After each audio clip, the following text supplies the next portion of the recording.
Hello, welcome to Z Explains BG. I am Z.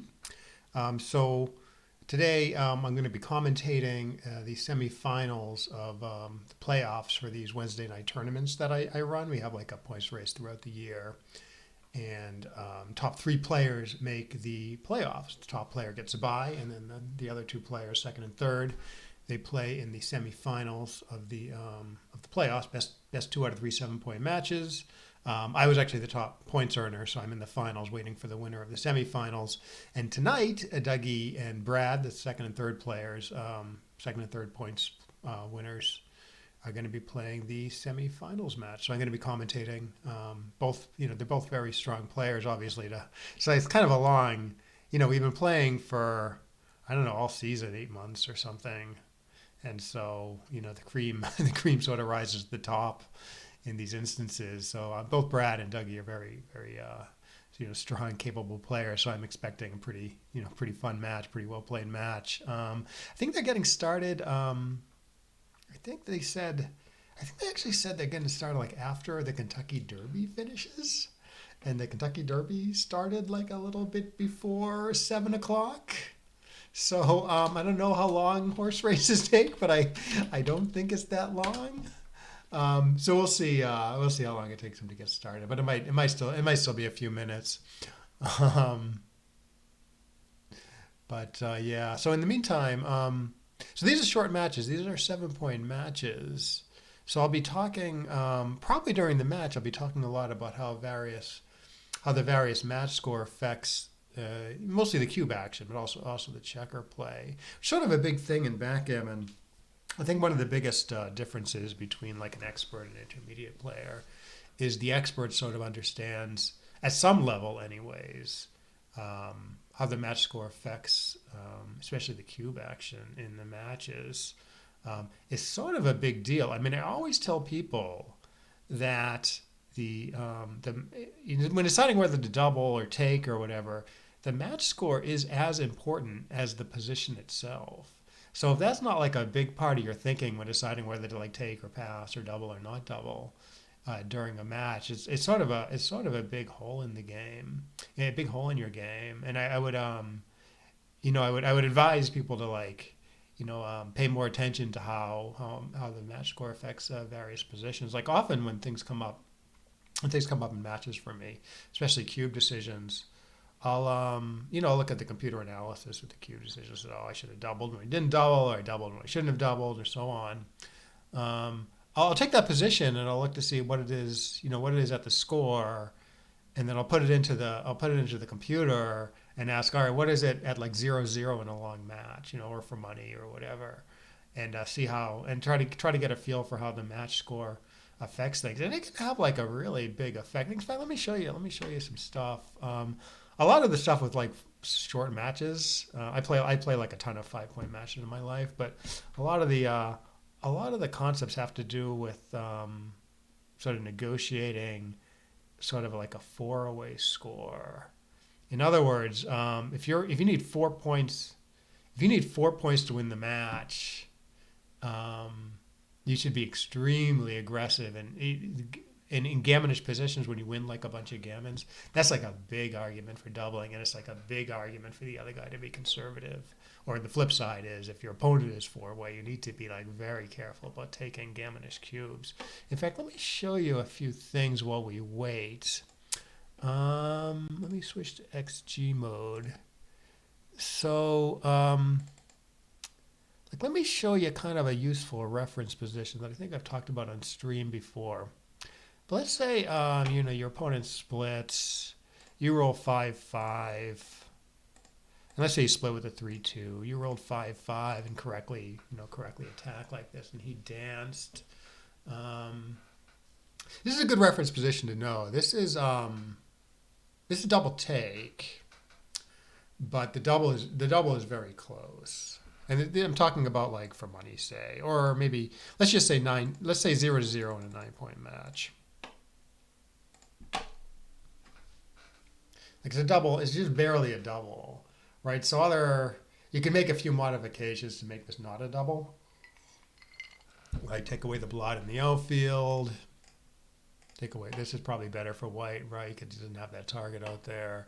This is probably not a double. Okay, it's borderline. Maybe you put this guy back here. You know, it's a little harder. It's a little less convenient to attack this guy. This is not a double. This is not a double now by a decent margin. But if you put the blot back, maybe this becomes a double again or something, or it's not quite a double, right? Well, let's take this position, okay? So it's not quite a double at 0, 0, and a 9, or for money, I assume.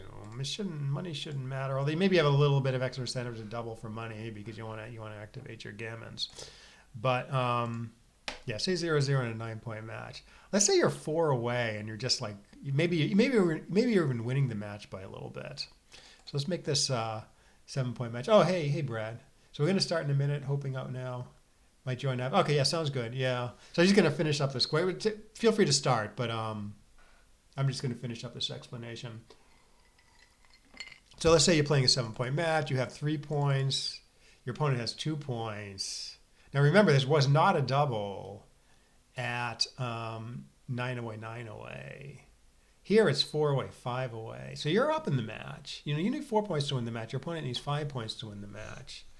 So you might think, oh, okay, I should be a little conservative at this score, which is often like a good way to think. But the fact that you're 4 away and the fact that this is a fairly gammonish position mean you should actually double this. Right, it's a pretty big double. Like it'd be like a real blunder not to cube this. And then let's say you're losing the match 3 to 4. Now you have even like more of an incentive because you're 4 away and you're losing the match. Now this is like a pass, I think. Yeah, it's a pretty big pass. And then it like, I don't know, 4 away, 2 away. Now you have even more incentive to double, and the other guy is like, you know, the other guy has to be like extremely, extremely reluctant to take. So it's like a huge pass. So you can see like how there's just like these 1 and 2 point differences. They matter like a huge amount when you're talking about like 4 away scores. So something to keep in mind. I'm sure stuff like that will come up in the match a little bit. So it looks like the guys have started. So let's go to Galaxy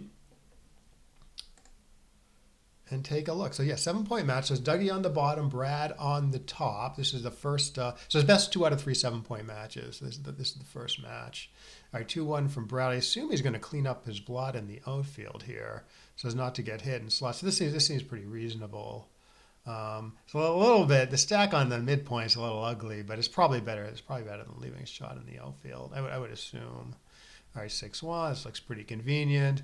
Okay, Dougie needs to contain this back checker, so he's going to hit despite a little bit of a risk.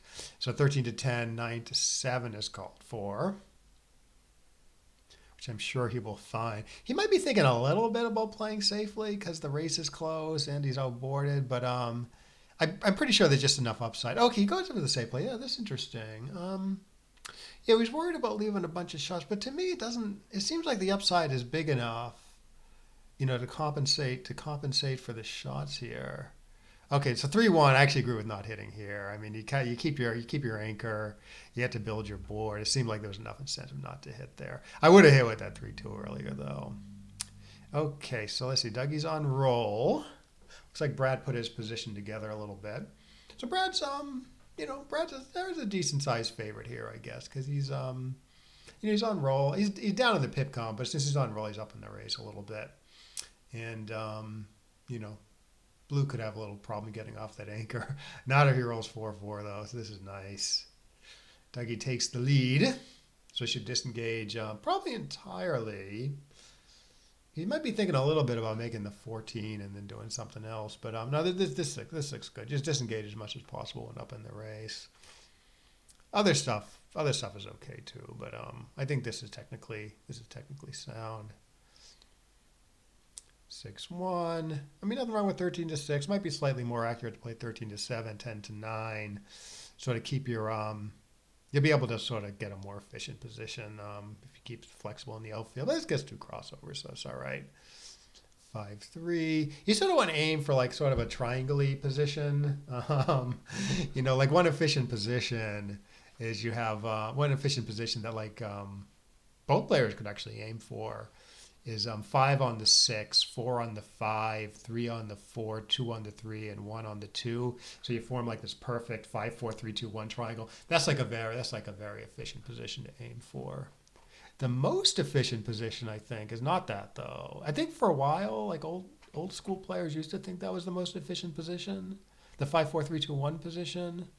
But with computers, people have figured out that it's a little bit more efficient to have 7, 5, 3. In other words, 7 checkers on the 6 point, 5 on the 5 and 3 on the 4, and nothing on the 3, 2, and 1 points.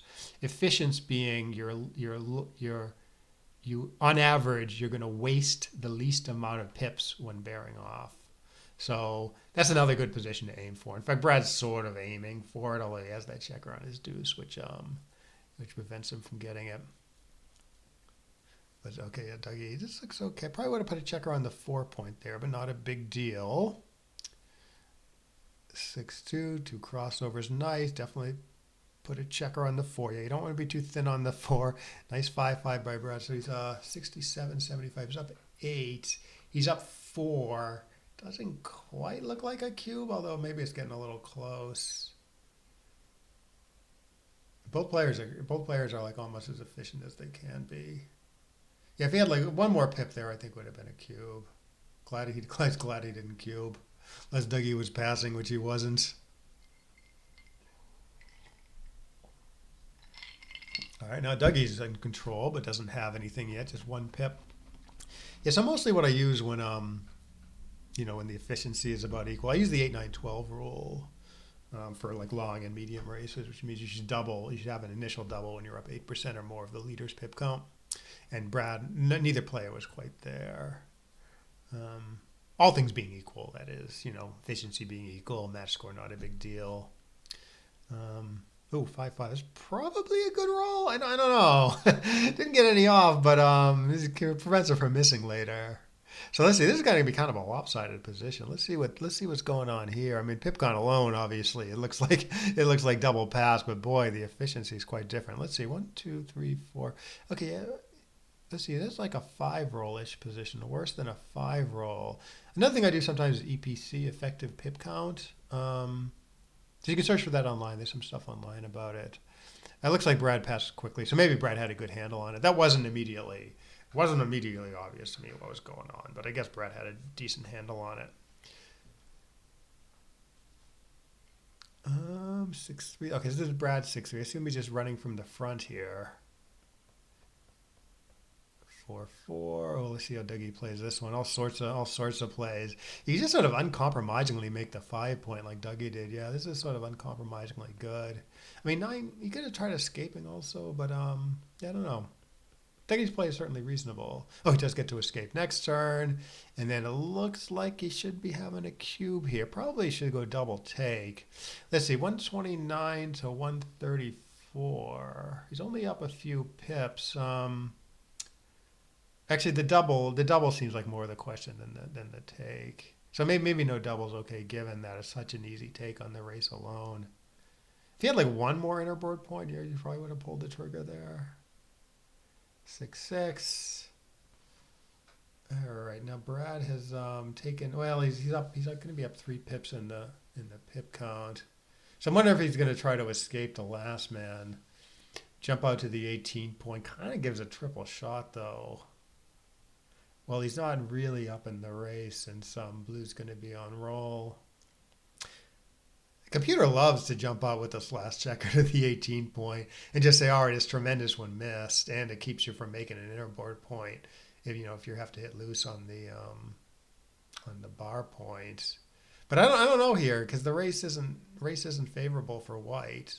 Okay, so Brad stays back. Yeah, reasonable. 6-3. Assume he's making the. Oh, I thought he was going to make the 2, but no, this is okay too. 4 shots.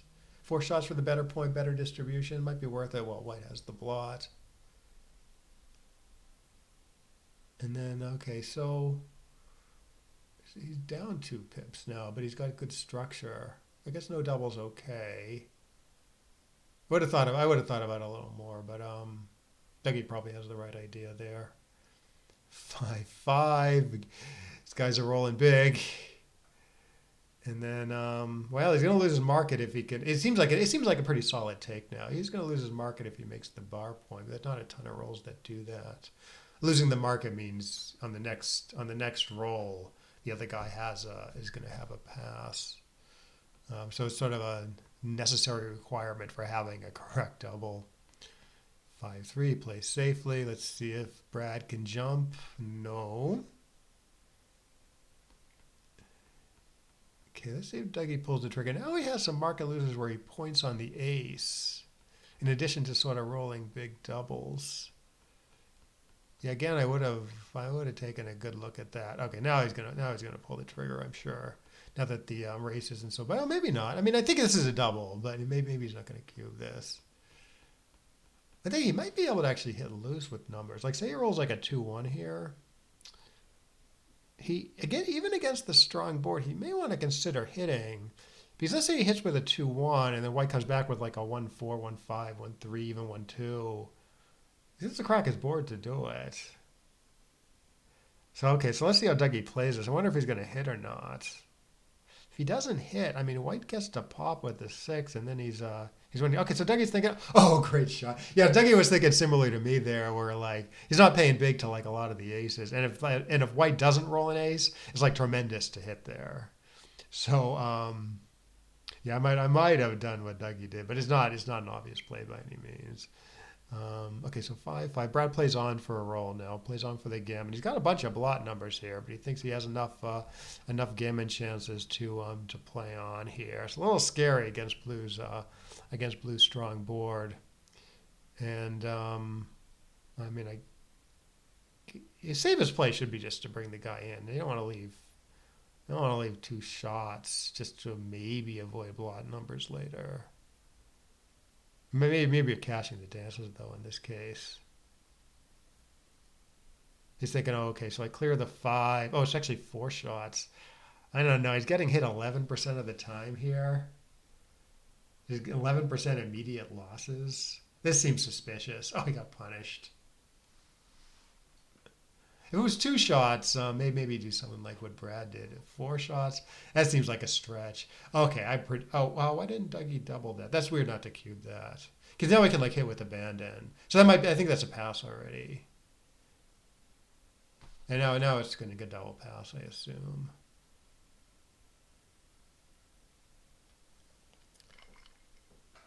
Yeah, so maybe the cube action was actually kind of reasonable up to that no double the turn before.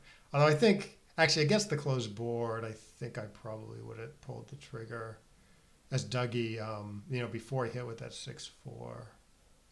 It's tricky though, it's tricky because he's down in the race and he's going to be attacking against the strong board or letting him out in race,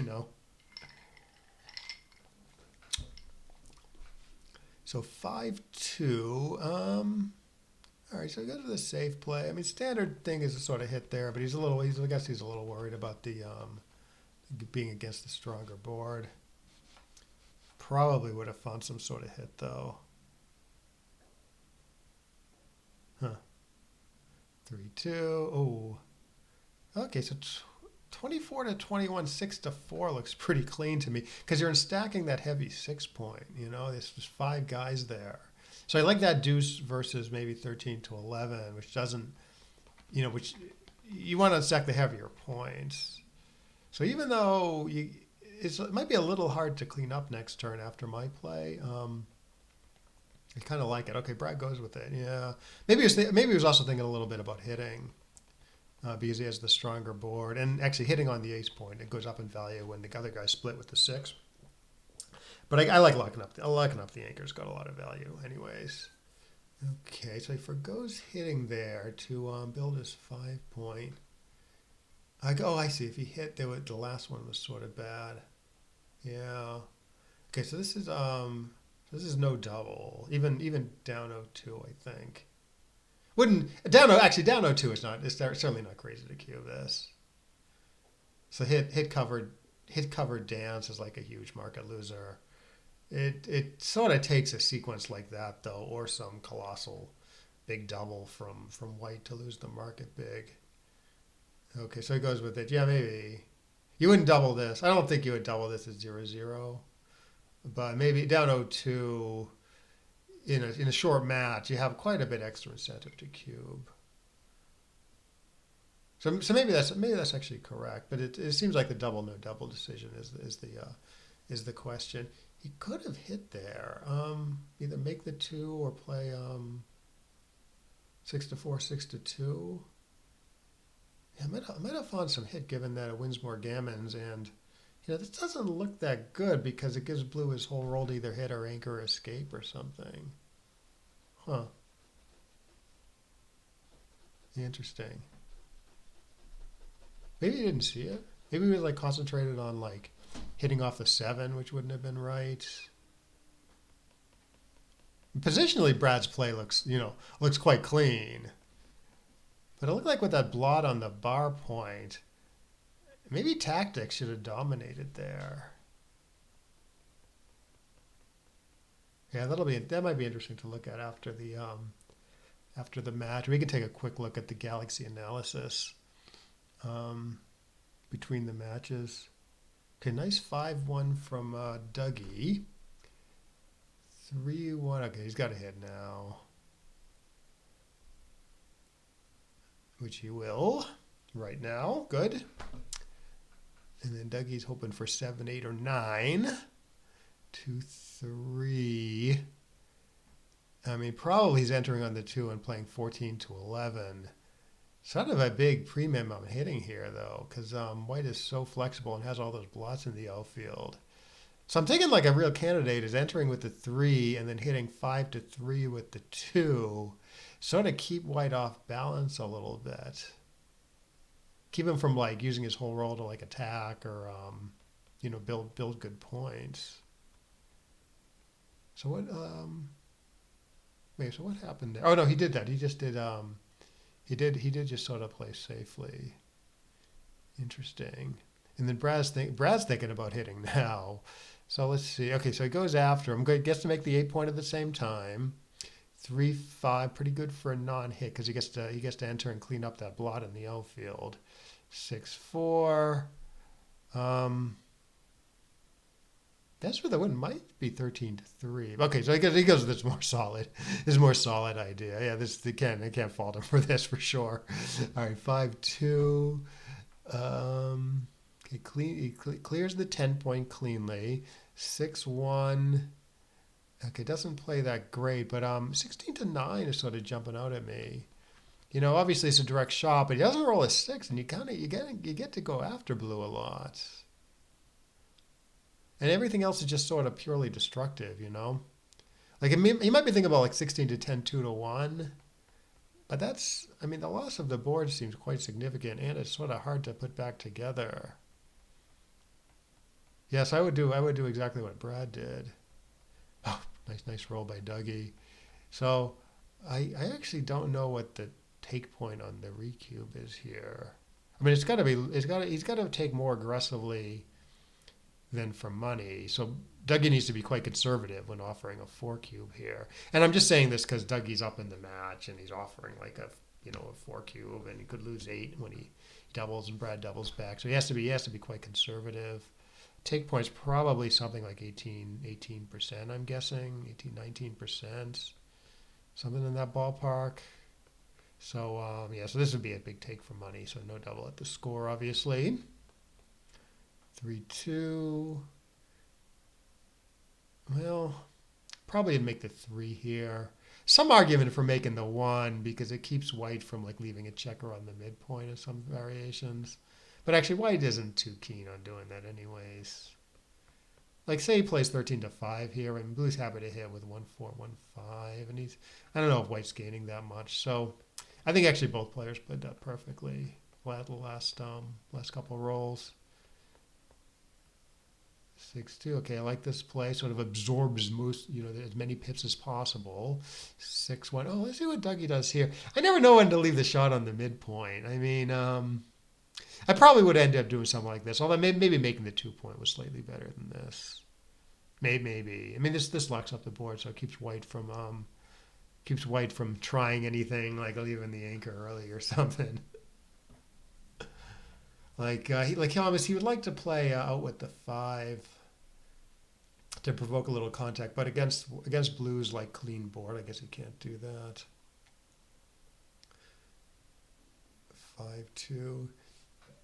Yeah, now the board isn't so clean, so I guess he could consider jumping out with the 5, and maybe that would give blue too many good hits, I think. Ooh, no, he's crunching. Race is still quite close though. Yes, I agree with no double. 6-4. He's got to run all the way, I guess. He's going to lose his market on the hit dance sequences. He is going to hit with abandon. But his score's giving me pause though, so yeah, I can't really fault no double. All right, 3-1. It's not clearly a take anymore. Even though the PipCon indicates it's a take, I mean, blue is so much more efficient than white is that I would send it and just give the problem to white. You know, it's probably more efficient by like, I don't know, 6 pips or something. So really, instead of a 1 pip raise, it's like a 7 pip raise, which means it's like, you know, a money pass or close. And I might be off on that. It might even be worse than that. White has a lot of crossovers to start bearing off, you know. On the other hand, blue does have this open 4-point gap.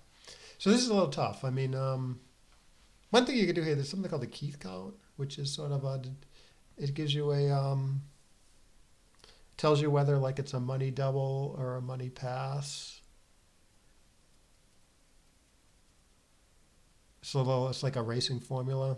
It's not always accurate, but it might give you a if you did it there, it might give you like a reference point. You know, say it comes out to be like an easy money take, you wouldn't double at the score, right? Because you know you got to be a little conservative at the score. But if it's like a pretty solid money pass already, according to Keith count, then maybe you pull the trigger at the score. So it's possible. It's possible there's a missed cube in there. Might have been double take actually, maybe. Anyways, 4-3.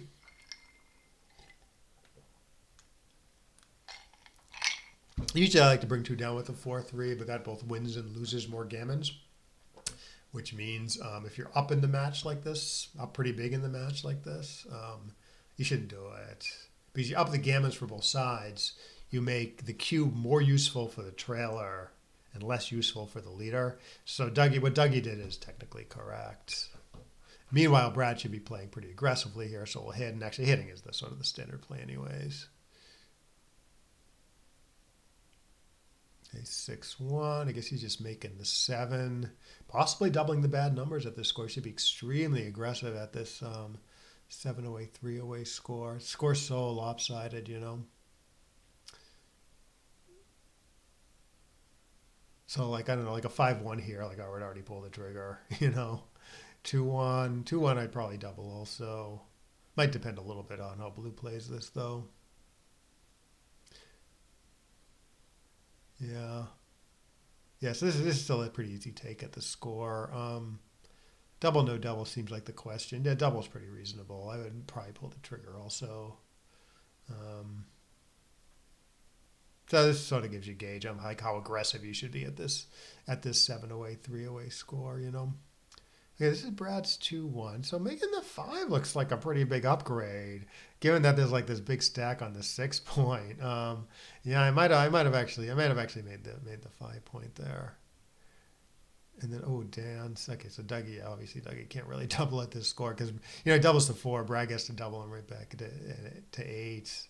So the take point is something like, I don't know, 10% or something. 2-4. Let's see. Should do some of the escape work. So this looks pretty good. 4-4. A lot of stuff he could do here. I wonder if we might think about switching to the ace point from the 5 point, and then like you can bring like lumber. You can bring like more lumber down into the blitzing zone. And given that it doesn't play great elsewhere, maybe we should do that. And I don't think Dougie likes plays like that. He tends to play a little more purely. Oh, no, he goes with it. Yeah, okay. Good. Yeah, I think that was probably the right idea. Now he gets to make the 2, which is a little ugly, but I think it's better than not making an inner board point. if you don't make the inner board point, you get to spread builders out like crazy in your outfield. But I don't know. I mean, keeping white up on the bar seems like the priority there. So I actually would have made the 2, I think. Oh, good 5-5, does everything. Dougie bringing home the gammon, maybe. Oh, he gets to make the 2. Don't overlook it. Don't overlook it. Good. 6-4. Well, it's a little stuck back there. Wonder if actually Brad would have a take. And obviously, it's no double because he's going to gammon him. But given that the take point's so low, I wonder if he did double it. Brad could actually take that. Given that his take point's like 10% and blue might crack. Probably not. But the thought crossed my mind. But yeah, obviously, I mean, almost all of Dougie's wins are gammons, so he shouldn't cube at this score where Kel's gammons obviously 2-1. I don't know what the safest play is. Probably 4-2, and then bear a guy off with the ace. That looks pretty clean. I've seen some like weird positions where it's like right to clear the 5 point here, but I wouldn't do that. It doesn't seem right when you can sort of spread the builders out. And also, it's conceivable white could run off the gammon, if blue opens up early and like white enters with a big double. Okay, clears the top point. Yeah, maybe this is safer than keeping a closed board. Maybe. I mean, it's 2 blot numbers right away. But I think that's what Dougie was thinking. I think he's thinking, okay, I just want to find like the safest play. And maybe at a point, clearing the top point right away, just leaving a couple blot numbers. The thing is, you can like the 0 blot numbers and like good distribution and keep the closed board for the gammon.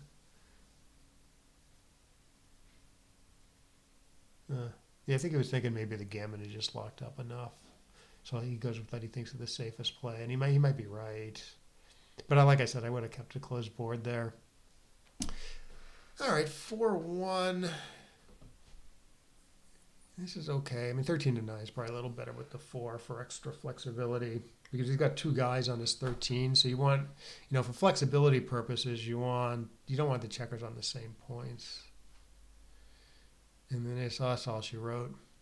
All right, first match goes to Dougie. That was a quickie. Maybe we can take a quick look at some of these decisions. It looked like kind of a bunch of tough decisions there. Yeah, they played decently, not perfect, obviously. Let's just take a quick look. Let's take a look at that 2-1 right at the end. I think I would have kept a closed board. Although Dougie's play is sort of reasonable. Yeah, I like keeping a closed board. It's kind of a big error, so it's probably not even... Dougie's play is probably not even safest. Let's see, 4-1 is second best, it says. Yeah. Okay, the wins are equal. It's just the gammons. The gammons swing the issue. And then the other stuff I was curious about. Okay, so the cube in the O2 game, I'm going to say that's. I was going to say it's okay, but it's a little bit shy. And then the recube, possible recube in the O2 game. Did Dougie miss a cube? Yeah, okay, I missed a couple cubes here. So here, this isn't a cube based on the raise, but it's a cube based on the fact that he's going to be hitting with 1s, 2s, and 9s. And then he's gonna lose his market if he hasn't lost it already. Okay, yeah, it's pretty close take, it says. And then turn later, purely based on the race. I was thinking maybe it's actually double take at the score, but maybe it's not even a take. Nah, it's big pass. Yeah, okay, 15.5%. Right, so if you did like a Keith count here, probably it would turn out to be like a big money pass, and maybe that would at least help you find the double. Given that it's not that different than money, I think. Like I said, it's probably 18-19%. Ish. I mean, it's a little tricky because white could get like an efficient recube in at some point, and he can be like very aggressive with the cube, so he gets like a lot of value. And then what else were we looking at? Oh yeah, I would have hit with that 3-2. Yeah, there's enough upside. I mean, I see what Dougie's thinking, but containing that last checker is worth a lot, even though the race is close. 4-4, yeah, that's fine. And it's just stupid. It's turned into a stupid race. 5-5. Oh, and then the take. Okay, look like both players had a good handle on this double big pass. Yeah, definitely was not obvious to me. Keith count maybe provides a decent might provide a decent reference point there.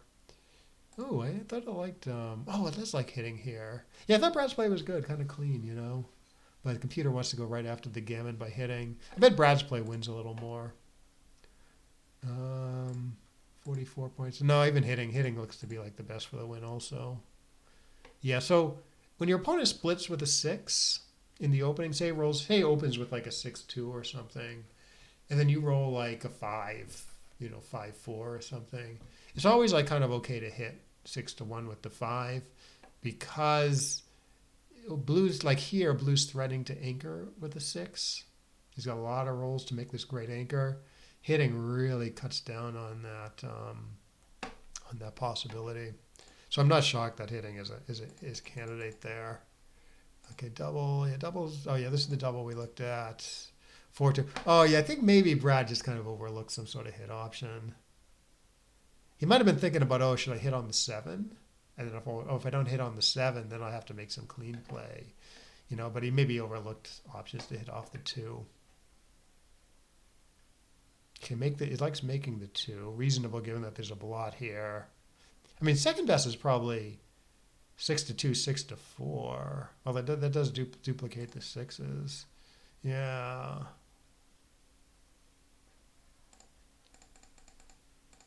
And then, this is 4-2. 5-1. Oh yeah, this would have been a tough play for me. It looks like Dougie negotiated it fine. Like I definitely would have considered hitting with the 2 here. Oh, okay, it's not that bad. 5-2. Right, and this is the cube actions we looked at earlier. All right, actually, let's see if they're playing their second match. Let me go back. So Dougie's up 1-0 in matches, which should not affect your play. I've heard people say that if you're playing a series of matches, there's some meta match effect where if you're down a match in a best of 3, you should affect your play. But if you think about it a certain way, obviously that's wrong, right? Because obviously you always want to make the play that gives you the highest chance to win the current match, obviously. And that doesn't matter whether you're up 1-0 in matches or down 1-0 in matches in like a best of 3 scenario. But I've definitely, unless like they were joking, I've definitely had like people like tell me, oh yeah, maybe there's like a little bit of an effect there, just like there's an effect when you're like within a match and you're ahead or you're losing the match. But yeah, no, obviously not. Yeah, human beings get confused about that kind of thing a lot. Like this, they think it's like analogous to like being within a match and being like up in that match, but it's totally different. It's a totally different situation. Okay, so it looks like they're probably taking a little bit of a break. They might actually be discussing. Dougie likes to sort of like discuss the plays after the match, which is like a really good thing to do, especially if it's good to go over it on your own, but if you're playing a friend or something. Discussing the plays of like the match you just played, well, things are like fresh in your mind. That's like a very helpful thing, and you can get your opponent's get your opponent's opinion on plays. Oh, I would have done that also, or I think you overlooked this play or whatever. I find that to be very useful. So it's one of the nice things about playing on Galaxy or other sites these days, where you have the computer analysis right there, and they're actually chatting on Discord right now. So I'm guessing that's probably what they're doing. It's probably Brad. We'll be starting in a minute or two. Okie dokie. So I said a minute or two. So maybe we can go back and take a look at. This is me. maybe we can get back to the match. Yep, get back to the match. I just hit the back button on the browser a few times. So let's see, this last game. Okay, this last game, 6-1. Yeah, 2-1. This is a little tough. There's sort of a lot, there's sort of a lot of options here. Computer just wants to solid up. Make the 23. Gets gammon the least, which is sort of a big deal at this score. And complicating matters. There's sort of an upcoming cube here, depending on what blue plays. Like maybe if he anchored on the 23, like white maybe wouldn't have a cube. Or maybe it'd be like a very marginal cube. But after Dougie's play, sort of more volatile, right? Because there's these blots in the O field, which can be hits, and good diversification for white, because 9s cover and then 8 and 10s hit in the O field. This play would be better, I think, if 9s were duplicated, maybe. Like if you're leaving a shot on the 10 point here instead of the 9 and 11 points, maybe. But anyways, yeah. So Brad finds the double, although it's marginal apparently. Yeah, it says no double, but it's like right on the border. Huh. Yeah, so probably it wouldn't be a double after a better, less volatile play. I have a stronger bod may actually cube this, I think. The Galaxy analysis, they say it's like 3-ply, but I think it might actually be 2-ply, at least in some circumstances. It's the XG 2-ply analysis, I think. So 610 to 607. Why don't we actually look at that? I'm kind of curious. It might be that the higher rated players get the higher analysis.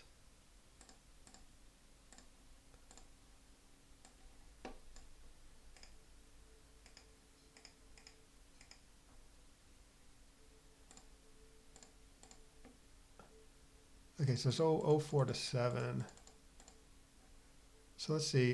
This is 2-ply. Oh, this is a 2-ply cube, I think. No, this is 3-ply cube. Oop, wrong player's on roll. This is 3-ply cube. 610, 607. Oh no, this is 3-ply. It looks like 2-ply cube. Okay, so 2-ply likes double. Okay, so no, this is 3-ply. Yeah, in a higher analysis, it probably is going to be a double. Maybe. Yeah, maybe not. It's all very close. I mean, a lot of times people like roll out these decisions when they're close to like get the right answer, to like verify that they're doing things correctly. But I always thought it's kind of meaningless, As long as you kind of knew it was close and you doubled, it doesn't matter whether the computer says it's a double by 0.01 or no double by 0.01. As long as you thought it was close, you have the right. You have a good handle on it.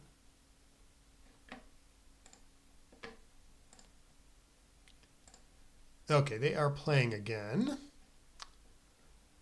Okay, so let's see. Okay, so it's still 0-0. Brad's still on top. Dougie's on the bottom. Brad with the 5-3. He's doubled. So I think maybe he's supposed to hit twice here. Play 7-4, 7-2. I feel like that's what the computer would do anyways. He's got it's risky. I mean, he's leaving a double shot, but it's sort of tremendous when it works. Okay, so I guess something a little more conservative. So let's go to when it works though. Like say Dan says you much prefer having hit the second guy. Brad's play isn't bad though. Brad's play I think is maybe second best. He keeps his bar point though, so maybe he has a point. I just feel like the computer just always does that kind of thing. Like when it's blitzing, it makes like the best blitzing play. Oh, Dougie gets to anchor. Does he hit here? He's got sort of a reasonable game if he doesn't hit. I mean, he's probably going to get a chance to hit later. Hitting is pretty risky, but not. It's not like it's a direct or anything. And he has an anchor. Yeah, this would be a little tough for me. I think he's supposed to hit though. Okay, goes with that. Okay, gets away with it for a turn.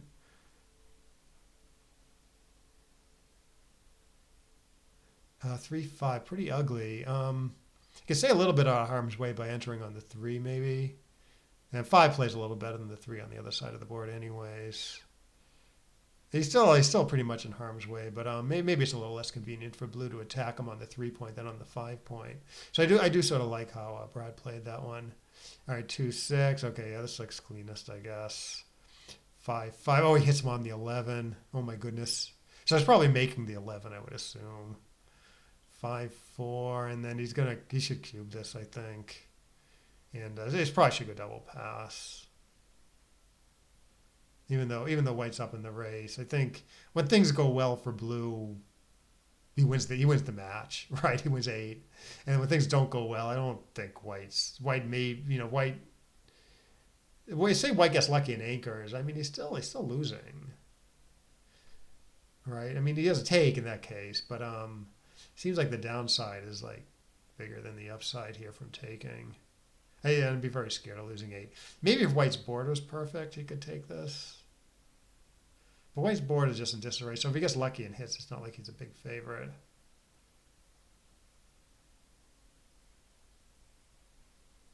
So yeah, I would not take this. I mean, Brad's doing a good job. He should take his time here. I mean, this is sort of a big decision. Don't just jump at this type of decision because it could definitely cost you the match. It's not obvious by any means. I wonder if I could set this up real quick. Brad might take his time. Oh no, he just passed. Okay, yeah, no, that's probably right. Like I honestly don't think it's that close. Like I would consider passing even if I had a 5-point board. But White's board was only a 4-point board with 2 blots. 5-3. Okay, yeah, down 0-2 is going to cube this. Probably Dougie should enter with the 5 and play 11 to 8, just clean stuff up. And then I think he can probably take the cube now. Because it's just not, White's position just isn't that threatening. Like he may not, maybe he would cube this for money, but it'd be the question. So 0-2.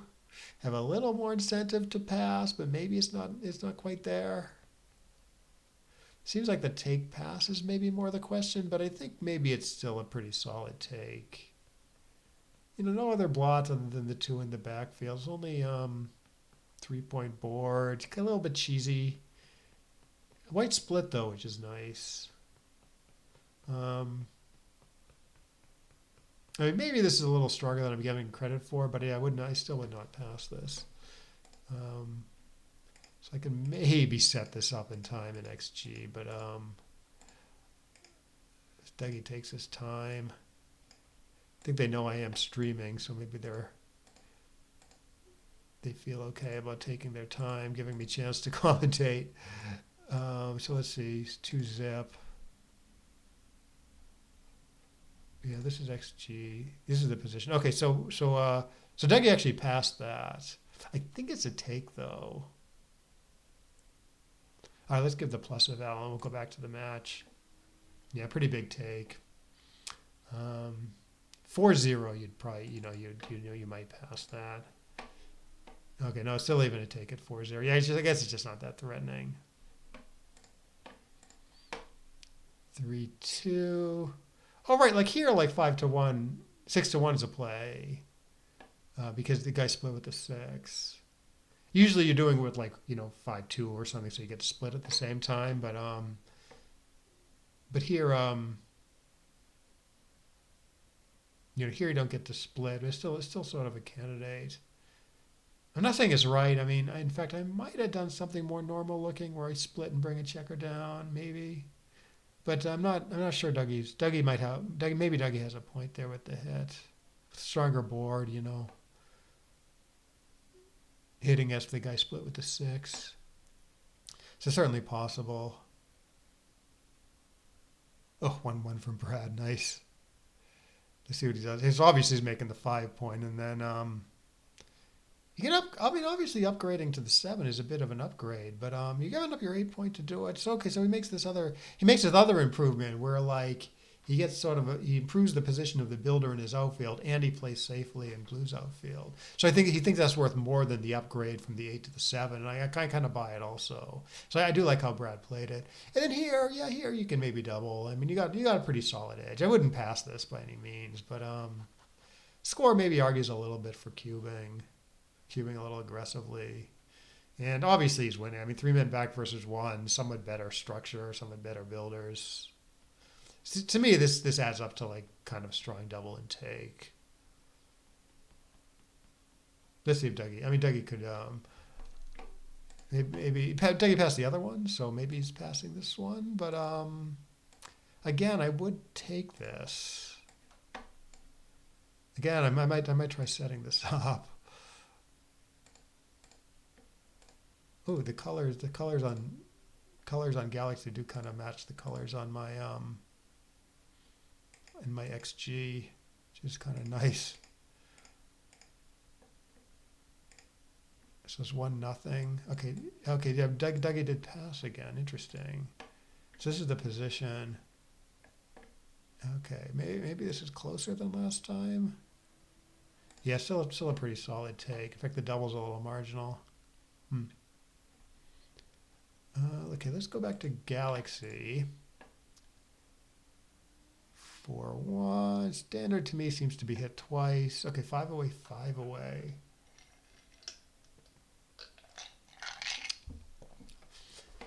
All right, nothing wrong with popping out all the way. Sort of duplicate some of the 1s and 3s, right? 1s and 3s hit. So this play you can either hit or make the 5, so it's pretty nicely duplicated. Making the 5s a little better here. Actually, quite a bit better maybe. Although if you hit, you get to play 22 to 16, and that sort of nicely connects the checkers in the outfield. So that was like a real play, but I do like kind of making the 5, like Dougie did. 3-1. Now Brad gets to make the 5. 6-4. Nice roll by Dougie. 3-1. I don't know, 8-4, I guess. Nothing else is really jumping out at me. I don't want to leave a shot in the outfield. Yeah. 2-1. Let's see if he makes the 7 at the 4, because he makes the block. Yeah, this looks right. Oh, I played dividends right away. And then I don't think he can double this, although this wouldn't be crazy. And then, okay, what's he doing here? I mean, you'd sort of like to make the 5 prime, right? Play 14 squared, 9 squared. In other words, 18 to 14 squared, 13 to 9 squared. There's a double shot in the outfield. So maybe it's unnecessary given that you're going to have a cube after like the less risky plays. So you can make the 14 and the 4, for instance. And just like you're usually doubling anyways. So you don't have to take the risk of surviving like the double shot. Yeah, so exactly this. Like if you'd already doubled, maybe there'd be more reason to do the other play. But this would be fine too. Even if he had doubled. Okay, so now he's going to get in a good cube regardless of what white does. I mean, just pass on the race, so contact doesn't necessarily favor white here. So maybe they should have gone double pass. Unless he was thinking like too good, but it doesn't look too good. Okay, he's going after him. 3-5.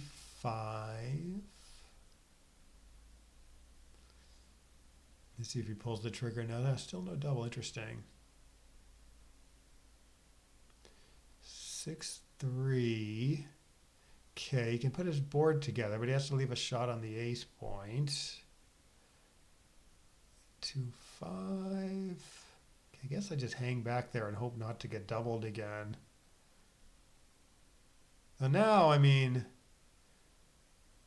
now I'm thinking a little bit about taking because now blue doesn't have white's board is coming together and blue doesn't have he doesn't have like a clean attack anymore, you know. Oh, he can't hit with this. He can play like 4 to 3 to 1. But again, with the cube position, maybe you don't take the risk. Right, so you clear the 7 and then maybe you get a good cube in next turn at like no risk. Oh, 3-1. Let's see if he hits here.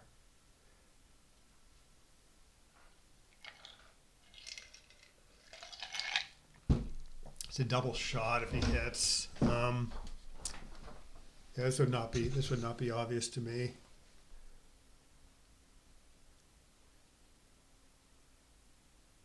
Yeah, I don't know. So best for the win would be to hit. The upcoming cube kind of makes it a little tricky though. Okay, so he doesn't hit. Yeah, I wonder if Dougie would have doubled the hits there. Huh.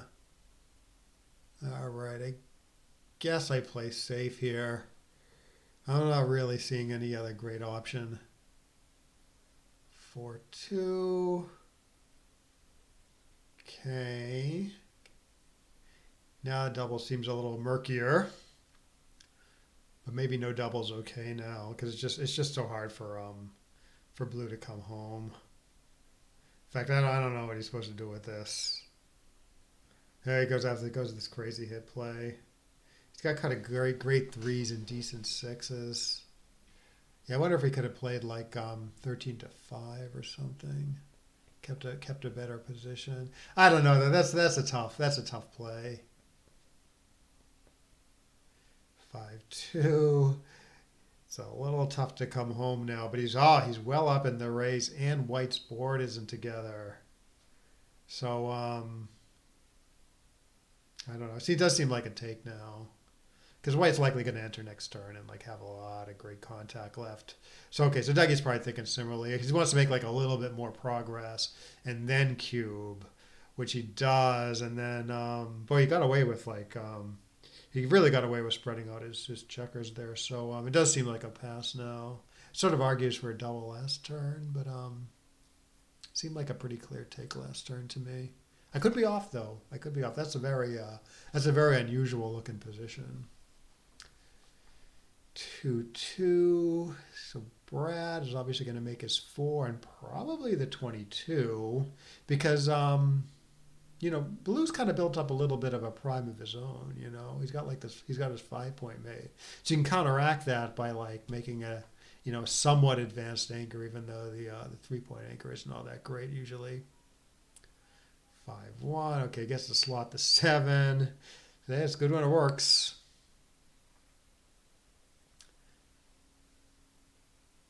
2-1, it does work, although Dougie gets to make some progress here, so probably Brad is not going to cube this. Although I think he does lose his market on a good sequence here. 6 followed by some bad number by Blue. I think he will. I think Blue will probably have a pass. But that's a little bit of a big ask, given that Blue's position is pretty sound. So it seems to be the double. The double is sort of more the question here. Should maybe be score. Scores makes it a little tricky because gammons are pretty valuable, more valuable than usual for the 5-away player. But on the other hand, in non-gammonish positions, the 4-away player can take a little deep here. So there's a little bit of a push and pull. I would treat it like mostly like money, I guess, because I'm not sure which factor is more important. Ooh, great 6-6 by Brad. Yeah, not clear how to play it. Best for the win, you just kind of run all the way from the back, I would say. Is obviously there's more gammonish plays. Best for the gammon would be to make the 2 hit loose on the ace. And then there's like a hybrid play where you make the 16 and the 2 points. And then maybe make the 16 and 7 points as a candidate also. So sort of a lot of options there. Okay, so it goes with this hybrid play. Yeah, maybe. I guess I like this better than the full blitz where you hit loose on the ace. But honestly, I'm not sure I'm not sure the full blitz play is wrong, given that gammons are a little bit more valuable than usual. So 3-2, probably just making the 8-point here, I would guess. Okay, to get a little more flexible. Yeah, this is okay too. 8-point seems like a real asset though if he enters on the 3, so I don't know. 4-3. I guess I'd go after him now. 5-1. 10-7. He's got a lot of checkers in the zone, so it's fairly it's likely enough to work, I think. And if you don't do that, he rolls a 1. He's got like an okay ace-point game, anyways. I mean, if you know he's rolling a 1, obviously you don't hit. But if he doesn't roll a 1, you're much happier having hits. So I think this is maybe a little bit too passive for this position. I think I see what he's thinking. Blue's board is sort of in decent shape, so getting hit back is pretty bad. I think maybe it was worth it though. Worth it for the extra gammons. Brad's play certainly better for the win though. 2-1. Okay, can't really go after him now. There's a play that gets 4 builders for the 3. Where you play 10 to 8, 10 to 9. For 2 shots, you get sort of maximal builders. Might do that. Might be worth the 2 shots. Versus like making the 8, say.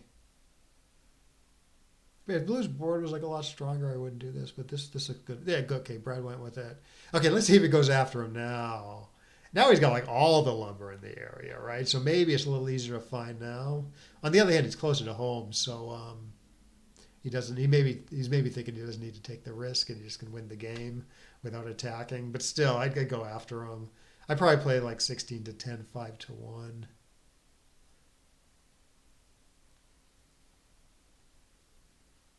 Okay, so it's continuing the theme. Yeah, maybe. Although this leaves like 4 shots anyways. 1, 4, 3, 4. So you can leave 11 shots, just 7 more shots, and like have a decent chance at a closeout, or better chance at a closeout. Yeah, no, Blue Egg has a sort of an okay game. I mean, not a good game by any means, but he's got, even when he can't contain that white checker, he has like an okay timed ace point game. Where he wins, I don't know, 15% or something, even after white fills in his 3-point. I guess time's a little sketchy, so maybe it's not quite 15. If white can fill in his 3-point. 6-5. Ooh, white's having a little bit of trouble filling in that point. I don't think he can slot it. I think this is all he can do. Yeah, I think blue's over 15 now, given that this point might stay open. Could get shots right away.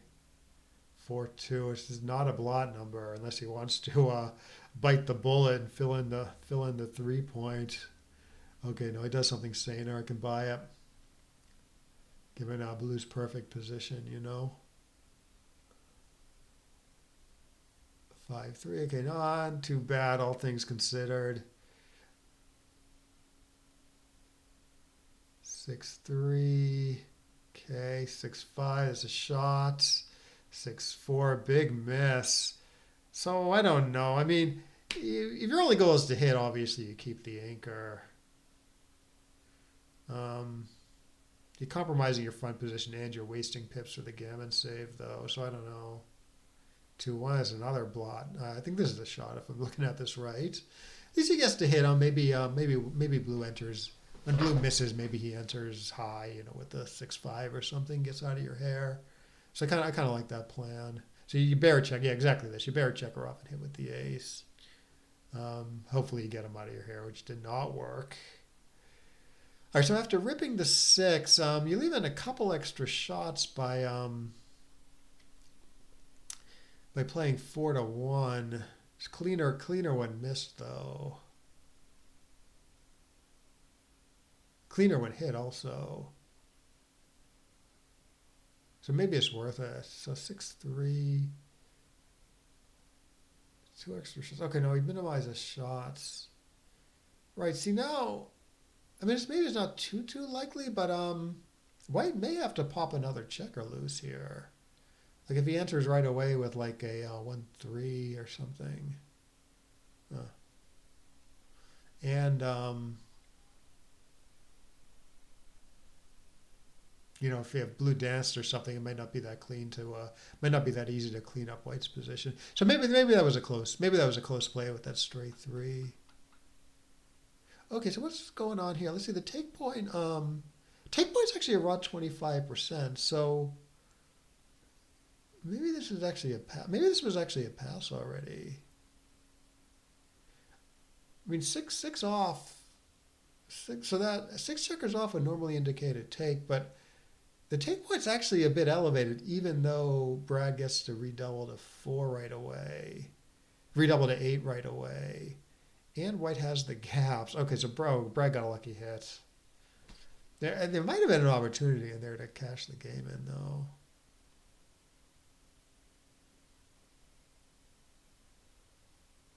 Okay, Dougie's hoping for 3 to bring this game back.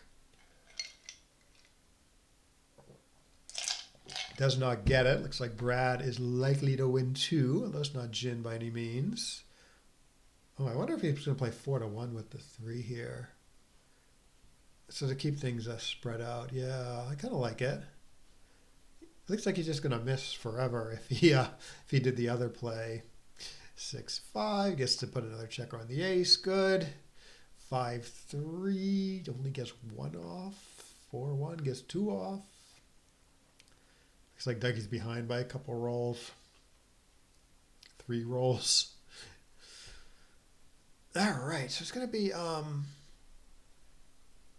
3-4. Okay, so this is like one of the scores we talked about it before the match starts. So Dougie's 4 away, Brad is 3 away. So Dougie needs to be very, very aggressive in doubling when he builds up a gammonish position, and Brad needs to be very, very careful about taking. So stuff that's like no double for money or 0-0 in a long match, they can easily be like pretty big passes at the score. 6-1, 6-6. I guess you're making the 7 point with all 4 of them, but I'm not totally sure. Obviously, you make the 7 and the 2 here. It's a little hard to, well, I don't know. I mean, it keeps his midpoint. I was going to say it's a little hard to make progress, but it's not too bad. 1-1. Okay, make the 5 and then do something with the backman because you're up in the race and your white's kind of building up a block, and you with your 2-point mage you can't really build up an effective block. So you need to like counteract that blocking ability of blue by moving the backman in some fashion. So this is okay. You can also play 24-22. I'm not sure which was better. 2-6. Okay. This looks okay. Popping up was also a candidate there. 6-4. Okay, so I'm not sure whether to hit with the 4 or not after bringing down the 6. I mean, it's a little anti-positional, whereas 13-9 is quite positional. But the thing is, white is very poised to do something with his full roll, like make a good point or escape. So Dougie takes away half of white's roll by hitting. What is this? I wonder if he's supposed to make the 22. For go hitting, get the back checkers in like a nice shape and keep the white builders where they should be. You know, maybe that's better than hitting actually.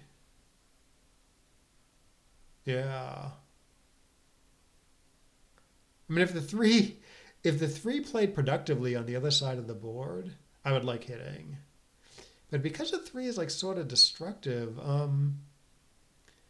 maybe it's better to make the anchor rather than hit here. It's a little hard to forgo hitting, but I think there's enough going for it.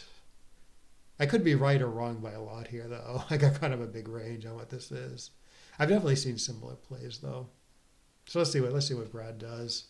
Just thinking about it, I would make the 22. Right or wrong, I'd make the 22 here. You know.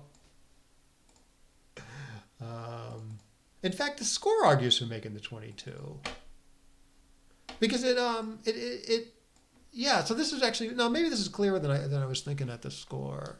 Because you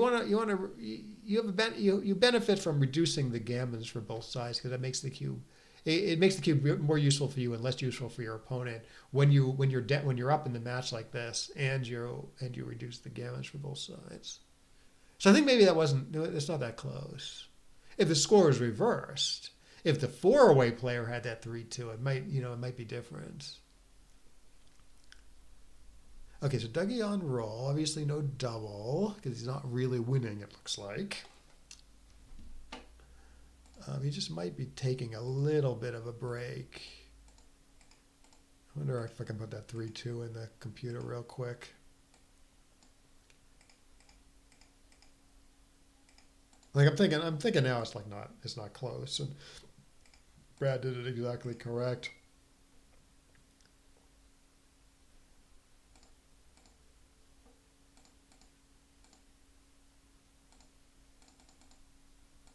Okay, so I think this is it. 3-2. Yeah, it's ridiculous. It's the wins way more and cuts down on the gammons. Yeah, no, this would be a big blunder. Dougie stepped away. Okay, that's cool. So Brad just sent me a note. He said Dougie stepped away, but I'll be right back. So yeah, so even if the score is reversed, um, you don't do it. In fact, surprisingly, surprisingly, making the 22 wins more gammons than hitting does. Yeah, that's funny. I mean, it's because it's because it wins more, right? And you can only win a gammon if you win if you win the game. But yeah, I wouldn't expect that. I'd expect hitting would pick up more gammons.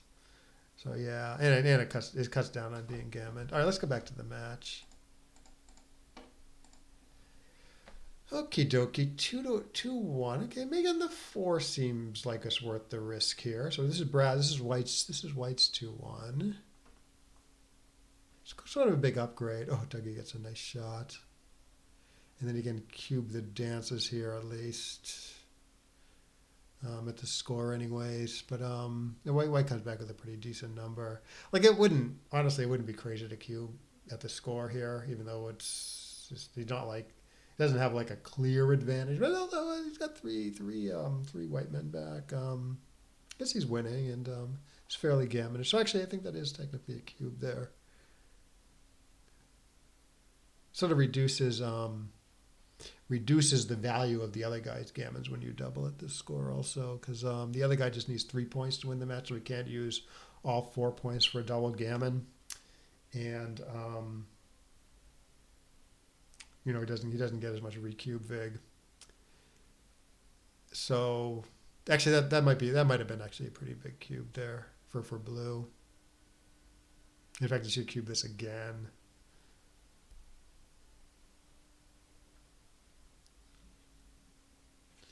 So no, it plays ugly. Let's see if he pulls the trigger here. No. Oh, 1-1. He keeps cracking more and more. All right, let's see if he pulls the trigger here. White's board is just fun. This is funny. It's just White's board is just getting worse and worse. Oh, ugly. I kind of want to pass this now, although I'm not sure about that. All right, so he doesn't double 4-4. At least he's not cracking anymore.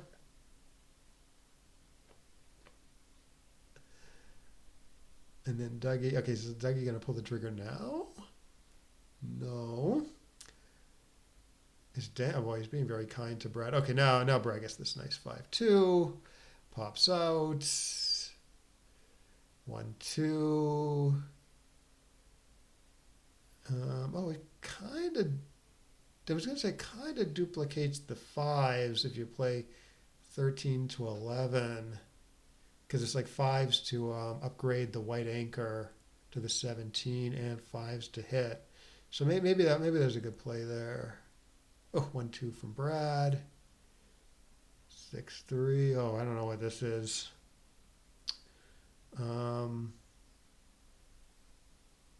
It's pretty gammonish. But again, double gammons aren't as valuable as usual since Brad only gets to use 3 of the 4 points from a gammon. So see, he misses, enters. Yeah, I guess I'm not sure about either decision here. I mean, maybe means Brad should double and see what happens. Okay, but no, he plays on 6-6. Okay, this seems too goodish now. It's not that hard to get those back checkers out. Though he's running a little low on time. They say there's an old saying like 4 in a row is more than you think. This might come in. This might be relevant here. Oh, 5-2, he has to forgo hitting in order to jump, which I think he should. I mean, if he hits here, he's sort of crunching on a lot of numbers. So I think you jump and hope the guy dances on a 4-point board, on a 5-point board. And then maybe you could even unduplicate your 5s. Okay, no, it goes with the hit. Interesting. Yeah, maybe. I thought maybe jumping had more going for it, though. Okay, gets to jump now. Good. 4-2. mean, again, he's duplicating. If he stops on the 9 point, he's duplicating his 5s again. So, okay, so he goes all the way. Now he's diverse if blue dances. 4-2, good. 2-2 for white. Gets to keep a 5-point board, it looks like, if I'm looking at this right. Good. 2-1. Oh, you don't want to leave it directed anyways. So I don't know, he's just playing like 15-12 here. Sort of minimize shots. Well, minimize shots while keeping your board together anyways. 3-2 for Brad. I guess I agree with no double there. Okay, crunches his board. I could consider doubling them, but now it's not gammonish. So he shouldn't necessarily be that aggressive at the score. And Brad obviously still has a big race lead. 6-1. Okay, spread things out. He doesn't mind getting hit too much in the outfield because he's going to get a shot back on Brad's 3-point if on the hits. Okay, runs. Can Dougie roll an 8? No. And then I think this should just go double pass no matter what Dougie does.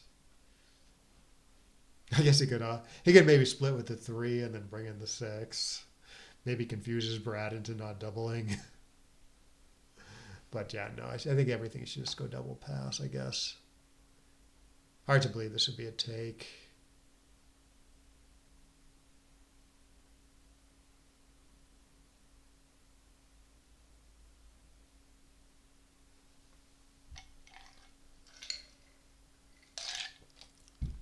So yeah, pretty interesting cube decisions that game. This is the 3-4 game. Maybe we can take a look at this game. Like there was several times as Dougie I would have cubed that. Partly due to the score, where like he should be 4. He's 4 away, so he should be like very very aggressive. When there's gammas floating around, anyways. And then Brad, I probably would never have doubled as Brad up till now. But there's certainly times he was like, he was winning. It wasn't like totally clear what was going on. But the fact that those positions were positions where like he won like a ton of gammons, that's sort of an argument for not doubling at the score. Because you're sort of diminishing the value of your gammons by doubling. Given that you only need 3 points to win the match. It might be a little counterintuitive because you win the match on a gammon. But the way to think about it is by winning a gammon, you're winning an extra 2 points after doubling, but you only get to use one of them. So in that sense, the gammon is like less valuable than usual. Or another way to think about it is, sure, you win the match in a gammon, but if you don't double, and if you like double and win a gammon, you win the match. But if you don't double and win a gammon, you like mostly win the match anyways. Like you go up 6-3 Crawford, which is almost a win. So in that sense, the gammon just gets you a little bit more. By doubling, you're just getting by winning a double gammon, you're just getting a little more than an undoubled gammon. So that's how to think about it in terms. Like, and obviously you can quantify this stuff with a match equity table, but that's sort of how I think about it qualitatively. All right, so now we have this 4-way, 2-away score. So Dougie should be extremely, extremely aggressive when there's some gammons floating around, even more so than last turn. So that would have actually been like, even though it's not that gammonish, that would have been like a pretty strong cube before his roll. And again, he should cube this, and it's maybe even a pass. 5-2.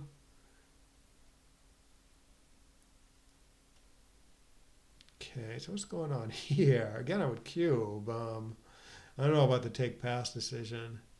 It's not like super gammonish anymore, though. White's board is sort of coming together. All right, 5-4. White's board is together, or he can try running, although he's down in the race, so maybe he's just going to build his 3-point here. If he could just run out into a single shot, maybe he would have tried it. A double shot maybe is too much. All right, 6-2 is probably filling in his 5. 6-1, he's probably building his 7. And then again, Dougie should double, and then yeah, I don't think Brad is taking this. if there was zero gammons, Brad's take point is 20%, which maybe he has, but he's going to lose some gammons here, Not a ton, but enough to push it into pass territory, I believe. Seeing that, I don't think he wins a lot more than 20%. And maybe it's even less than 20%. But yeah, the gammons would definitely swing that to a pass. 5-4, good. Okay, now it's 3 away, 2 away. Again, Dougie should be very aggressive, probably would not cube this. Could slot the 5 here, but this is okay. I might have slotted the 5 given that 4s sort of do good things on the other side of the board. And you're unstacking the heavy 6 point, but yeah, nothing wrong with what Dougie did. And then now he's going to go after him. 13 to 7, 6 to 5, good. Double the bad numbers. No, 4-3. Is he going to go after him here, or just lock up an anchor, or do something else? Given the score, I'd probably go after him. But this looks a lot more solid. 2-4. Okay. 5-5. So this does hit actually, kind of weirdly. 21 to 11. So he's going to find, I bet, and he's probably looking around for the last one. I guess he played 13 to 8 with the last one, which seems reasonable. Like again, it's pretty easy take, but it certainly wouldn't be crazy to cube this at the score, which should be very aggressive.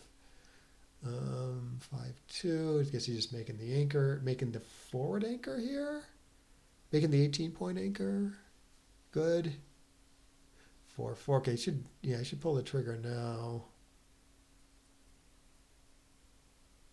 Because now we're sort of clearly winning, and a lot of reasons to double at this score that don't exist as 0-0. In other words, the other guy doesn't have any recube vig after you double.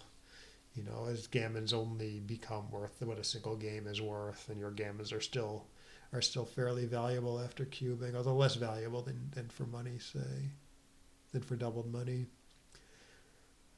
And the take point's like nominally kind of high here.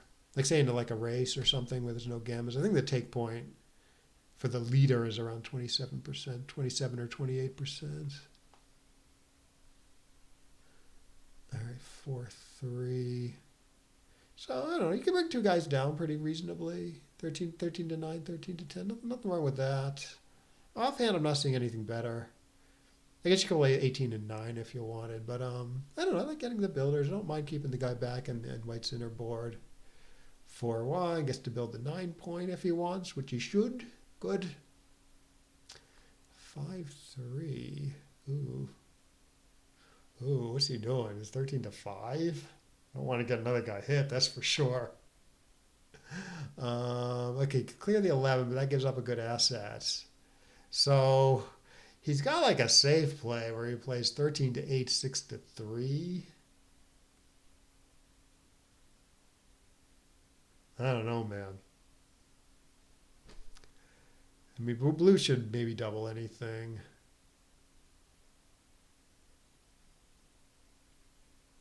Maybe 13 to 5 is the best cubeless play, though. Okay, Brad, yeah, okay, goes with that. It's just 8 and 3 is just a little too ugly. 5-4. Oh, I don't know. It doesn't even like if you jump with a 5, it doesn't really go to a good place. But and maybe this keeps the front position in the best shape. A little bit of one duplication, I guess. 2-4. All right, so he's got kind of a safe play where he answers with the 2 and covers with the 4. But okay, no, he goes with the hit, which seems at the score anyways. Maybe this is the way to go. Because again, you're upping the gammons for both sides, so sort of means the cube is going to become more useful for you and less useful for your opponent. 4-1. Can only hit one guy. Seeing that getting hit back is really horrible. Getting another guy sent back behind that structure. Maybe you're actually supposed to hit on the outside here. And actually, if you hit on he hits on the inside and picks up. Yeah, I didn't see the option to pick up. So he's keeping him from anchoring. That's what he was thinking. But although if you hit on the 9, you get to play this like 11 to 10 ace, where you get like awesome builders for the 4 and like good like outfield building structure. So that's probably what I would have done. 6-4. What is this now? Okay, so I can make the 2 points kind of safely, kinda. Yeah, okay, it goes with it. Yeah, I think safety sort of paramount there. Oh, nice shot by Dougie. 2-4. Ugh, gross. Okay, no, we can step up with the 4. I mean, I guess you play optimistically here. I mean, it probably should go double pass, but if he's not going to double, yeah, you want to. I guess you want to do this. 2-1. Okay. 2-6. I don't know. Is this like too good now or something? And I don't know. I don't know. It's tricky. It's sort of tricky at the score. What's going on there?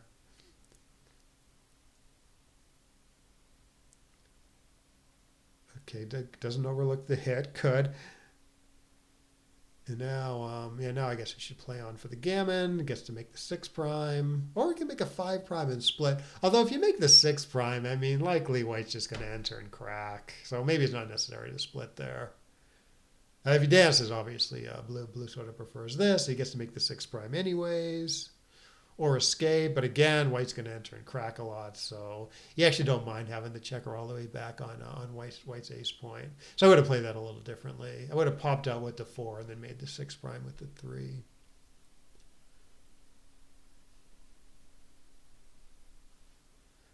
Okay, so what's going on here? So this is too good still. 4 men back. 2-5, a little bit awkward, but he can hit. 10-3. If he gets hit back, he can, he can cash if he wants, I think, after most of the 3s anyways. 3-6. Okay. Now blue's hoping white enters and cracks something. He enters but doesn't quite crack. I mean, I assume he's keeping his little 3 prime and hope blue rolls like double 3s. Double 2s crack also, it looks like. Oh, 4-3, gross. Guess he's probably giving up the 6 here. Maybe the 5, but it looks a little better to have the gap up high. So I would have done, I would have done what Brad did. 6-4. Okay, obviously hang back with that back checker, try to pick up a 5th checker. Oh, what if he won a backgammon here? That'd be sweet at this score. We need 3 points to win the match. But backgammon, I mean, anchored on the 2 like this, backgammon's pretty remote. Especially with only 4 men back. Gammon's looking good, though. You could play 5-1 here if you wanted. But yeah, nothing wrong with this. Keeping a little more flexible in the outfield. 2-1. Probably just playing 10-7, I would assume. Definitely don't give up your prime yet. This looks fine.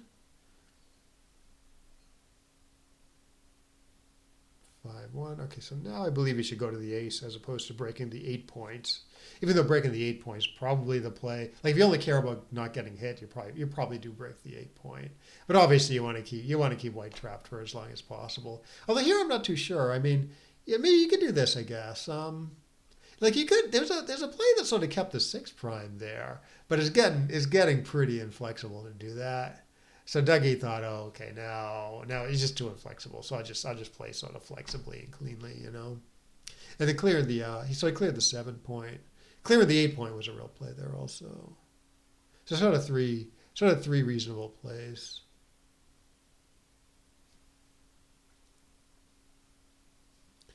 Five one, good. 6-4, it's a shot. It's not that blue's going to win, but if he hits, he can maybe save the gammon better if he hits. He misses 6-1. Okay, so there's another legal play here, but no, I like ripping 2. Like he could have played like 6-5 and then bear the guy off from the 5 point, which I'm wondering if it actually saves a blot number to do that because you have the ace, the spare ace, but actually I don't think it did. 4-2. Okay, get out of there. Do not get backgammons. Get backgammon for the match here. Good. All right, 6-1. This doesn't look likely, but possible. I guess blue needs to roll a 2-1 at some point for white to save this. 3-1. Ooh, he's going to save this if blue rolls a 2-1. Bah. Although I guess white did have three misses there. If blue did roll 3-1, he could miss with 4-4 and 4-3. Yeah, he still played it correctly though. 5-1. All right, so two away, 1 away Crawford. So obviously Brad's gammons are super duper valuable here, and Dougie has to be very careful about not being gammoned. All right, 4-6. Nice roll by Brad. Good for miss anyways.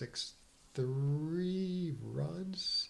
Yeah, so if like the score was reversed, you'd probably find some like hit play there. But since Dougie like is very averse to being gammoned and he doesn't benefit from gammoning his opponent, he's just playing like a little conservatively. All right, so yeah, I guess you put a check on the 11 point, and then 8-7 looks fine. Good.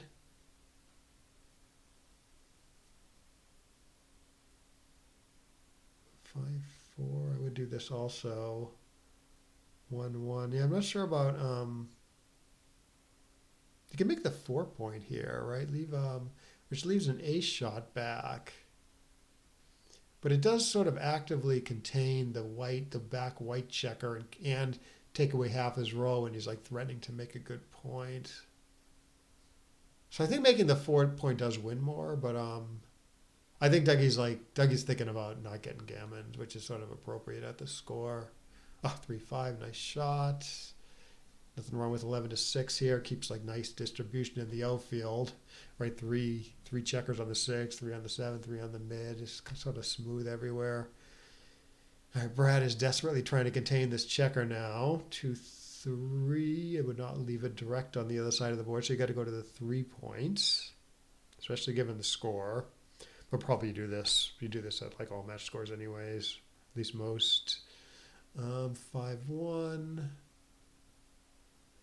guess. Okay. Oh, I see. You can play like 8-2 if he really wants to press for the gammon. Yeah. Okay. He goes for it. This might be a little bit of a stretch, but it does win the most gammons. 2-1, 6-2. All right. Up in the race. Definitely run. Brad gets him. And then it plays sort of nicely to the 6 point, it looks like. Although I wonder about actually making the 9 there a little bit. Nothing wrong with what Brad did. Probably right what Brad did. Sort of gets good builders for the inner board and keeps the midpoint. 5-3. Ooh. Is he just clearing the midpoint here? Good builders for the bar and the 4 anyways. I think another play is looking at is maybe 9-1. Keep the midpoint, leave no shots. That checker on the ace point is like misplaced like crazy though, It's like hard to attack now. It's hard to make progress. So I don't know. I might have done the other one, but I sort of see the merits of this. Because it keeps all of the important midpoint and leaves no shots in the outfield. Huh. 3-2. All right, so nothing other than 13-11 here, I would assume. Good shot by Dougie. He's going to pop out to the 18. Good. Oh, gets away with it. Oh, he gets to run. Oh, okay. So he's hitting with the 6. And then I don't know whether he's like hitting again with the 5 or he's just running. Given the score, he just sort of plays simply. 5-5. Although now White has like this pretty decent back game here. Okay, so he should definitely pop with the 6 here. It's like a big error to do anything else because he's got to maintain his timing. If he crunches his board before getting like a real shot, it's like it becomes like extremely hard to contain an E-hit checker. So He's got to like pop out, maintain his timing. It doesn't matter if he gets hit. It might even help. It might even help his timing. So now maybe he can slot the 4 now. Now that it's not that hard to jump that last checker. Although he will crunch a little bit with 3-3.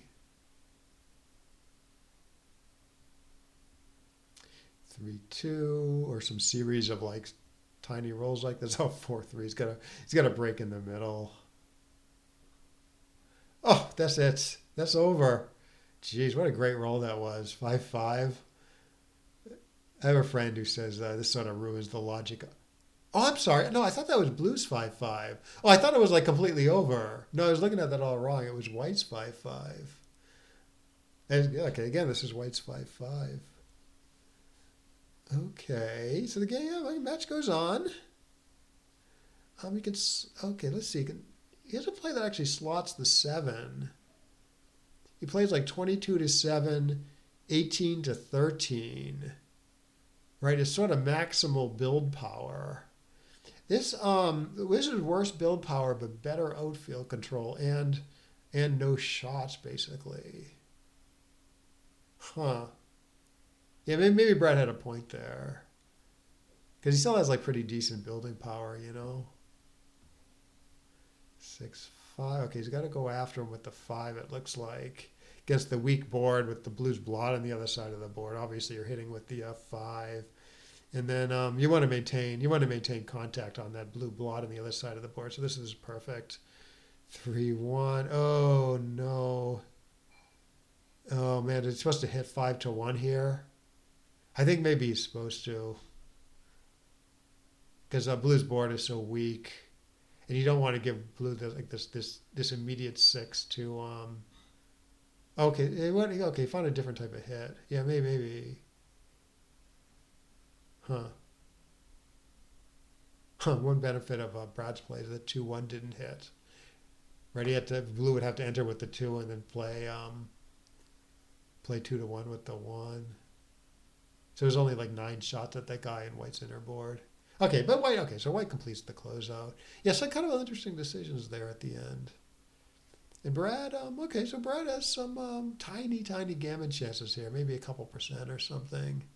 But he should kind of play for it because of the score. So the safest play here would be this or maybe 12-4. But there was a play where you play 14-6, which sort of gets everyone in the inner board as soon as possible. So maybe actually there was a play that won slightly more gammons, and given the score, I might have pressed for it, even though the gammon is pretty remote still. 4-2. Like here, I'd rip him the 4 points. Win slightly more gammons. It's a little hard to see how it's going to cause you to lose the game. Oh, that's possible.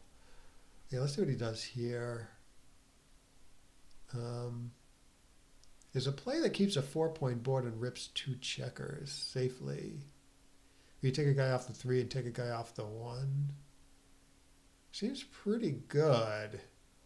Obviously, you could rip 3 guys and then play 3-2 at the last one. But I think I'd rather have the cleaner position and keep a 4-point board.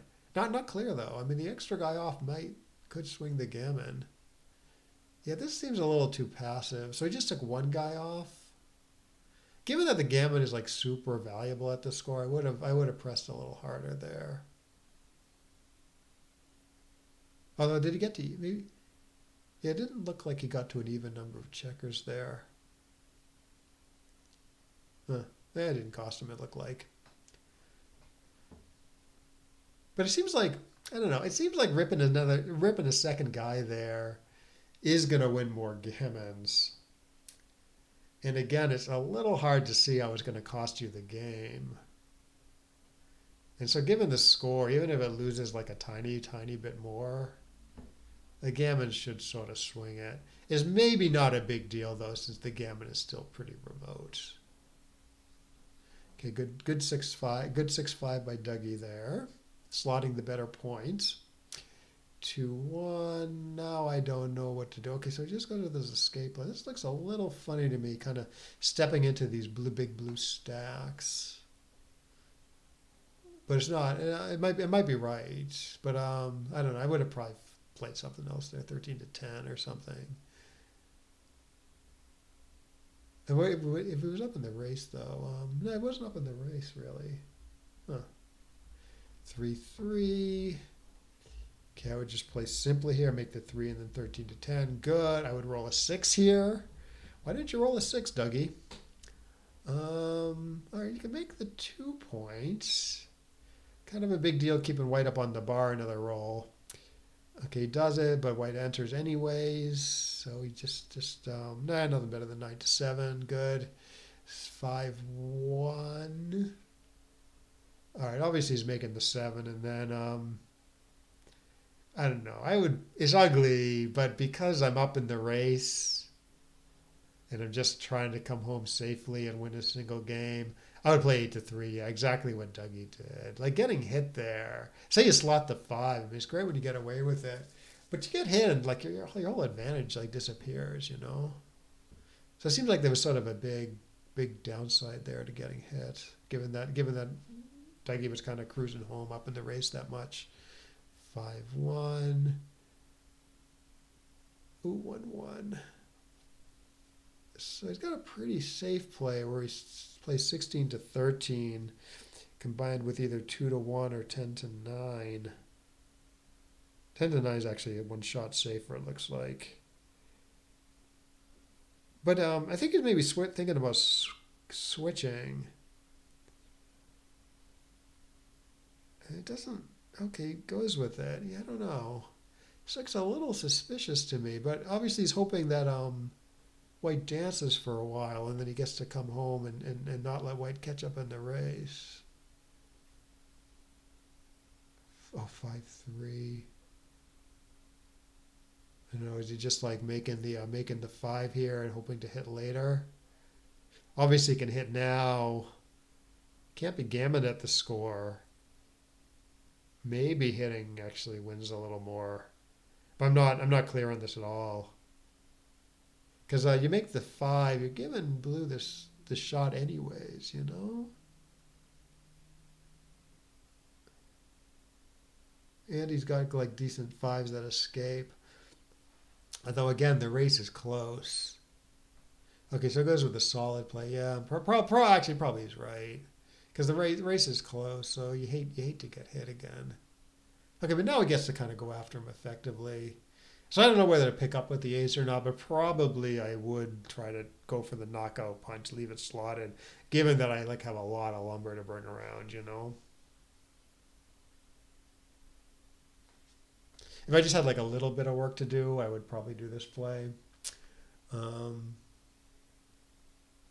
But since I have a lot of work to do, it seems like kind of a big difference between a 5-point board and a 4-point board. All right, great 4-4 by Dougie.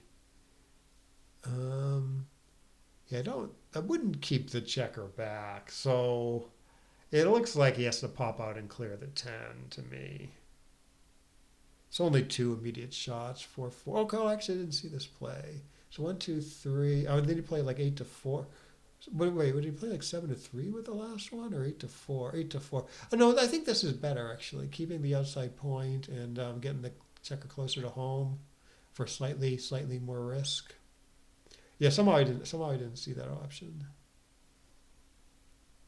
Sometimes there's a tendency when you roll doubles. Sometimes there's like a tendency to only see the plays that move the checkers in pairs, and I think I might have had like a little bit of blindness to that there.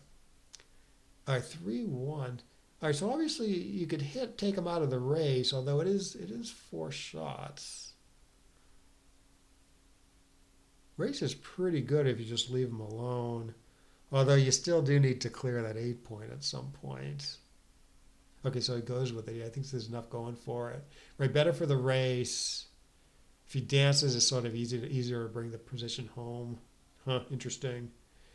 All right, so he plays safely. Obviously there's a play that makes the 2-point there, but he didn't want to leave. He didn't want to leave the shots, seeing that he's up in the race. Wow. Okay, so now he does actually bring it home. And then Brad will take his 1% or whatever. Play on.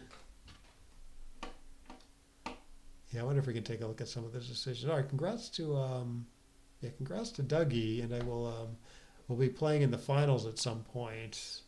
I wouldn't mind. Maybe I'll ask him. Maybe we can. Maybe I'll stream the finals. But obviously, usually, like you chat in these matches, like we get on Discord, and we chat with our opponents during the match. So can't really do that if I'm streaming. I guess. I mean, I'm not like talking about my plays or whatever. Yeah. So this is a tough match. There's not a lot of tough. A lot of tough double no double decisions there. So I think that was probably most of this error rate is sort of the missed doubling opportunities for Dougie at least. Like Dougie's checker plays seemed fine. It's just I think it was just like a lot of sort of a lot of score based missed cubes. Yeah, I did not see that double. Okay, this double. Like we looked at that one, right? Like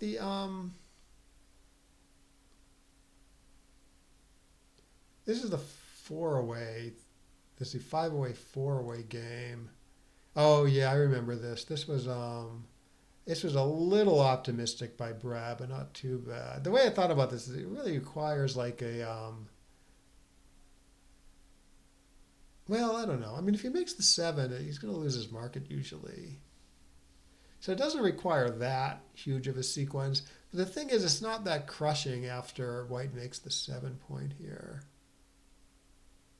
Like I mean, Blue's probably going to be passing, but it's maybe not some huge pass because he's still got like decent structure. And then was this the game? Oh yeah, I thought Dougie maybe hit a late shot and then he could have doubled at one point, at least 1 point. Oh, but yeah, okay, no, these are the checker plays. Yeah, Brad should go after him here. I mean, Brad's play is like a little better for the win, I think. Not going after him on the ace, but the Gammons really swing this. In fact, it's close. It's close for the win, and then the Gammons make hitting right by a lot, and then I think it repeated. He makes a good play with the 2-1. And then they have the 6-4, right? The same sort of thing. Oh, hey, Brad. Yeah. Yeah, we're looking at these sort of missed hits here. Oh, yeah. Yeah, no, I've made this sort of same mistake where, like, you're thinking, all right, the guy's board is pretty decent. The blitz, it's not like you're blitzing on, like, the fifth point. It's not like you have a 5 point board and you're going for, like, the closeout or immediately going for the closeout. But yeah, I have noticed that even with a 4 point board, the computer does incur quite a bit of risk. Um, to go after the other guy even on the ace point. Like I remember making a similar blunder where like I had to give up the 7 point to hit off the ace point, and the computer still liked it against like a 4 point board even. So when this came up, I sort of thought of that position, and I was like, oh yeah, Brad, the computer's gonna like hitting here, right? And nine, yeah. This wasn't obvious to me. They make the 7 or make the 3. Computer says the gap on the 3 is such a huge gap that it wants to fill it in. And then we saw what happened. You had such problems filling in the 3 point. Like with the 4-2, I like almost wanted to fill in the 3 point, But I would have done what you did. How bad is Phil? The 3's not that bad. Look at that. It's like close. It says that gap is like so important to fill in that it does it even against the perfect structure. That's funny. Oh yeah, I see what you're saying. So yeah, it's like it's only like one. You kind of only made like one error, but you made it like several moves in a row. And sometimes there's a tendency like not to be inconsistent, and so you don't want to you. It's harder to find the hit play on the second roll because you already dismissed it on the first roll.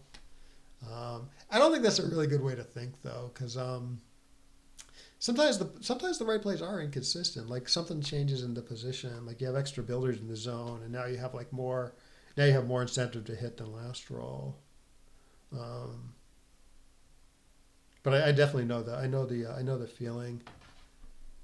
But isn't this play funny? It actually like almost wants to fill in the 3 point with the 4-2 against the perfect board. And partly, actually, this might be a little bit of a cubeful thing. Because if you get hit right away, blue doesn't get any value from the cube because because he just way overshoots his market. You know, it's like too good. Oh, and then I think Dougie gave you a few rolls here after hitting.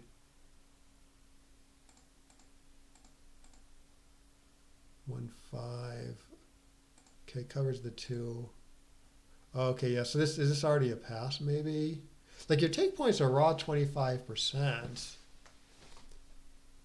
I mean, you got 6 checkers off, which would normally indicate a pretty big take.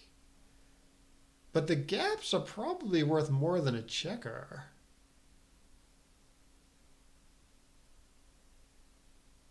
And your take point's a little elevated, even though you're up in the match. So let's see what the computer says about this. I mean, it says it's a double, but I'm wondering about the take pass.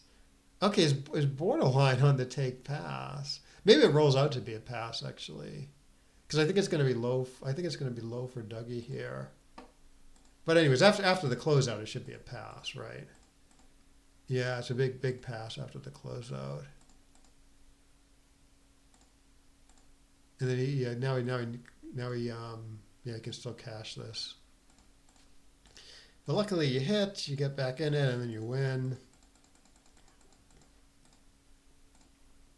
And then the 4-3 game. Oh yeah, I kind of right. Yeah, the way I thought about it is like I thought the gap's worth more than a checker, so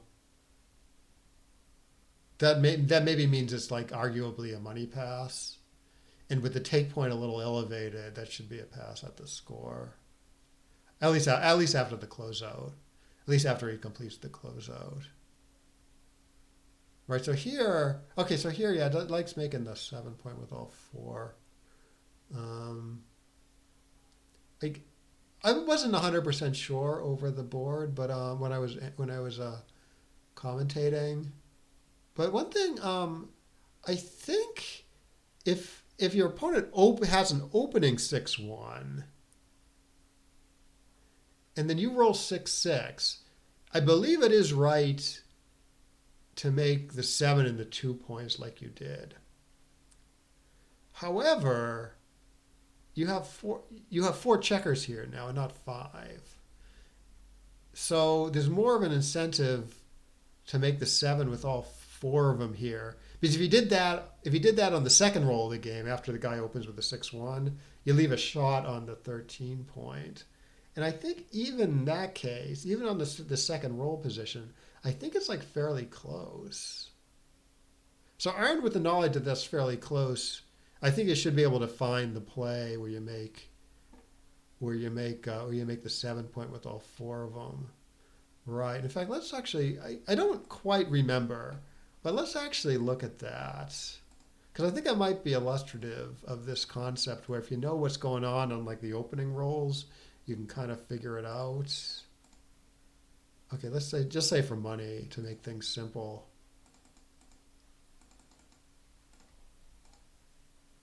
Right. Okay, so it is right to do like Brad's play in this position. But notice that if you put 4 guys on the 7, you're leaving a shot here. But the thing is, it's fairly close. It's still fairly close, even though you're leaving a shot. So in the position that came up over the board, you no longer have to leave a shot to do this play where you make the 7 point with 4 checkers. Right. So that's a lot of times that's how I think about like second and third rolls. You know, if I know like if I know something is close, I look for like other arguments and like try to extrapolate from there.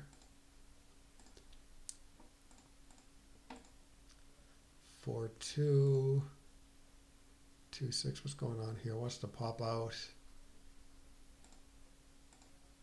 Okay, I wasn't sure about his 6-4 here. I mean, tactically it makes sense to hit, but positionally it doesn't really make any sense. So I wouldn't have been sure here. It's possible I would have blundered with 13-9, 13-7. Um, but Dougie makes this good play where he takes away half of White's roll. It does a bunch of things, right? It pushes White back because he's threatening to jump with a 6, and it keeps White from making a good innerboard point next roll, unless he rolls some joker. And then, oh yeah, you're 3-2. Turns out this isn't like, I was like a little unclear. I mean, I definitely like making the 22. Turns out this isn't close at all. This would be like a massive, massive blunder to not make the 22 here. Surprisingly, partly is so big due to the score, but even if the score is reversed, you still make the 22.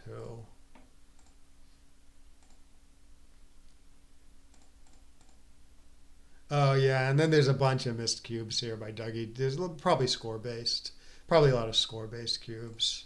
Like this should go double take, right? Yeah, and then this should go double take still, maybe maybe take. Yeah, double take, and then you crunch even more. And then I thought, oh, this is where was thinking, oh, maybe White should actually pass this given the score. I don't know though. And it's so ugly down there. Okay, yeah, so it does want to pass this. Yeah, 1-1-1 already. Yeah, that's what I was thinking over the board. If like, so this is that 3-2 position. I was thinking if the 3 was productive, then you'd probably would hit. But apparently that's not right. I mean, the play is such a huge blunder to hit here that even with a productive 3, it would probably be right to still make the 22 point. Um, Especially given the score. Like for instance, put the guy back. Put the White checker on the 8 point on the 10 point instead, right? So you can hit and then play like a productive 3, 10-7. At the score, anyways, I believe it's still right to make the 22. Even though I might have actually hit in that case if I didn't think about the score. Actually, let me go to the let me fix that a little bit. See what I'm saying?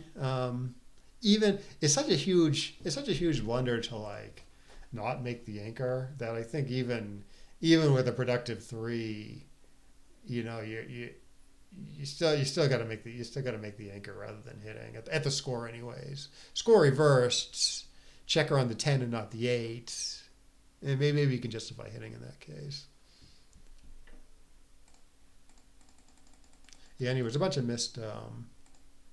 Yeah. Anyways, a bunch of missed cubes. 6-3. Okay, so 1-2.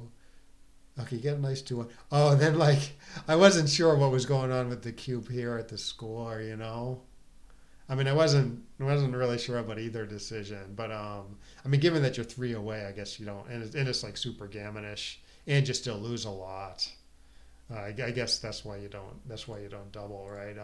No, it's a huge pass. He only wins 28%. So it's a legit too good here, huh? Yes, possible I would have taken, but I don't know. I mean, it's pretty gammonish and pretty scary. Okay, but anyway, then you become obviously too good. Oh, yeah, you should jump with the 5 at one point, right? Right. Yeah, so that's going to happen a lot when you have these super gammonish positions. All right, so 5-2. Apparently, it wants you to cash here, I guess. On a double take here, apparently.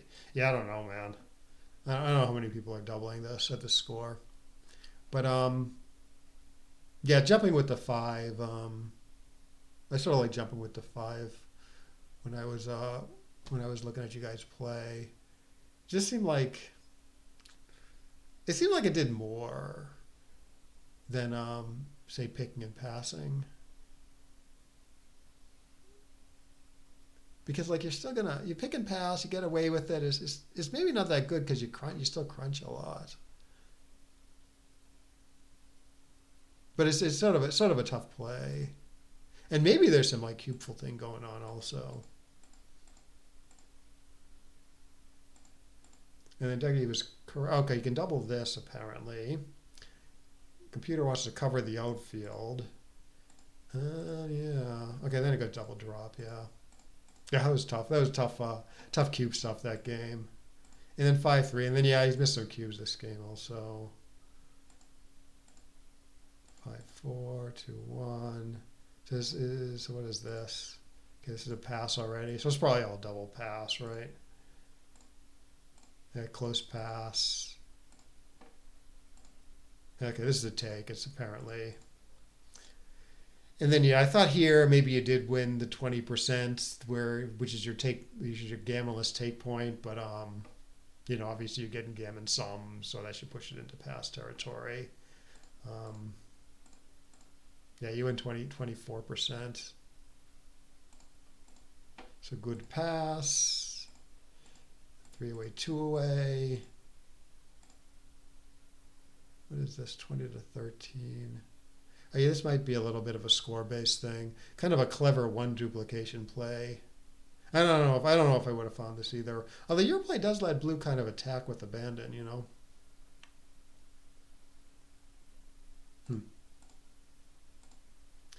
1-1. Oh, okay. A computer wants to go after the win, even though it probably gets gammon more with this 1-1. 3-5. Nothing wrong with 11-6.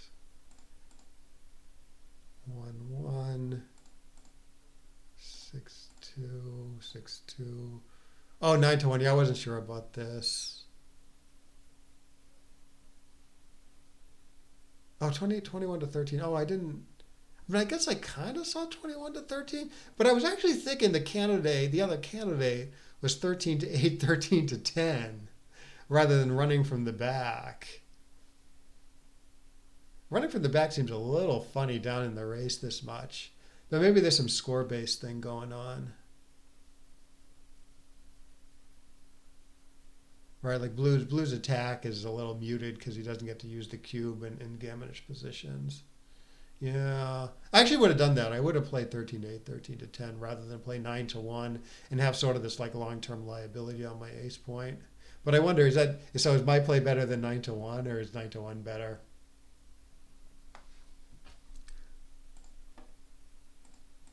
Oh, okay, so yeah, no, bringing 2 down is a little better than a 9-1. But apparently, computer wants to run from the back. I don't know, man. I sort of saw it, but I kind of dismissed it. Does keep a very clean front position though, to make some sort of run play, you know. And like I said, I mean, it's sort of a gammon go type play because blue starts attacking, he doesn't really get to use the cube.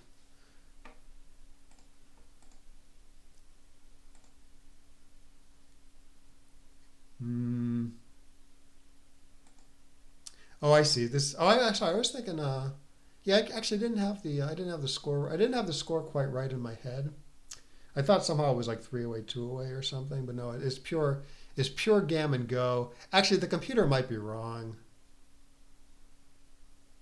I mean, I'm not saying it definitely is, but it doesn't quite understand the score when it does like a look ahead. Like say it's doing like a 3-ply look ahead. It's looking ahead like 2 or 3 moves into the future. And so it has to pick plays to do that look ahead when it looks 2 or 3 moves into the future. The plays it chooses aren't score-based plays. The plays it chooses are cubeless money plays. So that might involve like more hitting for blue than is actually warranted at the score. So that means it might the 3-ply evaluation is sort of going to elevate your wins a little bit for these like riskier plays. So the computer might actually be wrong there. Yeah, yeah. If you roll it out, the if you roll it out, it should fix most of the problems. Although the rollout is still like a little questionable, I think, because like the plays it chooses during the rollout they are, don't get me wrong, those are score based plays, but it might get some of the score based plays wrong because of this bias it has. Like when it does the look ahead to choose the score based plays, it's still gonna have like this error built in, but because ultimately the plays are score based on the rollout. It's going to fix like it's going to fix most of the issue. Um, but anyway, something to watch out for. 1-6-6-5. Oh yeah. Okay, no, Dougie makes a good play here by hitting. I wasn't totally sure. I thought maybe you should hit 8-3 to deny you the second anchor, but that gives up a lot to do that. You're foregoing jumping and you're giving up your nice 8-point. So probably it's pretty bad to hit twice here. Yeah, it's not even on its radar screen.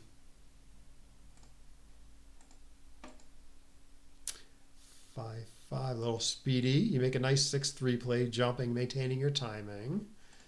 2-2, 6-6. Okay, now you don't need to jump with the 6 because it's not that hard to get this 5th guy out, and you can nicely slot your 4-point. Oh, it's not bad to jump, I think, either. 4th, that starts to deteriorate. Oh, and then you rolled 5-5. I thought for a second this was like Dougie's 5-5, and I'm like, oh, this is all over. He just rolled this tremendous 5-5. It's like, oh, it's Brad's 5-5. The match might still go on. 6-3, and then you do hit. Oh, 5-5. Yeah, I thought maybe you should slot the 7 here, and then play 18-13. Did you see you could actually slot with the 15? It's like you have a checker 15 away from the 7. It's a little hard to see a little bit because you're not used to playing a 15 in this game. But because you can gotcha, yeah. So part of the nice thing about the slot is the last one, 18-13, is great, right? It covers 2-6 and you get the direct cover for the 7. But honestly, I didn't think your play was bad. I just thought maybe it's better to try to build the 7-point. But your play's sort of nice too. I mean, it gets great outfield control. Still have good build power, Yeah. Yeah, maybe it's actually the right play. I mean, the computer thinks it's pretty close, so your play could actually be right. 3-5, 6-1. Yeah, that's another thing the computer isn't great at. It's not great at these containment positions. If you do cube action and containment positions, you have to roll it out because it always underestimates how easy it is to contain the blue checker here. So that matters most in cube actions, but I think probably since it's just bad at evaluating the equities, probably the checker plays are a little suspicious also. But I mean, it's still probably better than the best humans, but still just something to watch out for. Yeah. Oh, I see. Yeah, you're going for another checker, right? Yeah, so that sort of argues for building the 7-point sometimes. 4-2. Okay, 6-5. Okay, yeah. So you got to hit here, obviously, with the 5, because you really want to pick up that other checker. 1-4. Oh, okay. Yeah, no, I like the idea of hitting. Although I thought maybe 5-1 was the play. Oh, it doesn't even want to hit though. Oh, I see. It leaves the 7-point slotted. Yeah, that makes sense. I mean, it's you. It likes getting hit if it rolls a 6. Well, jumping with a 6 isn't as good as it is usually here. For blue, because he has to hit white on the way out. White's going to enter right away and have double coverage. So without the blot on the 7, it probably would like some hit play. Although I thought maybe 5-1. 5-1 would be okay. Although I'm not sure I even saw your play. What did you play? 7-4, 2-1. Oh no, you played 19-1. Yeah, so probably that's better than 5-1, right? Which leaves 2 blots. Yeah, I don't know. 5-1 is probably not that bad, but it's probably not the right idea.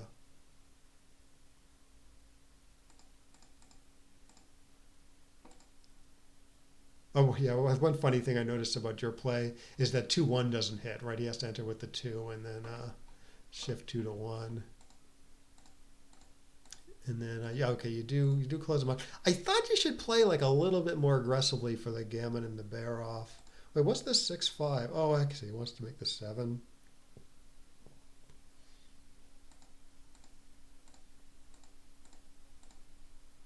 Like 5-3. Okay, yeah, 14-6, I think wins slightly more gammons.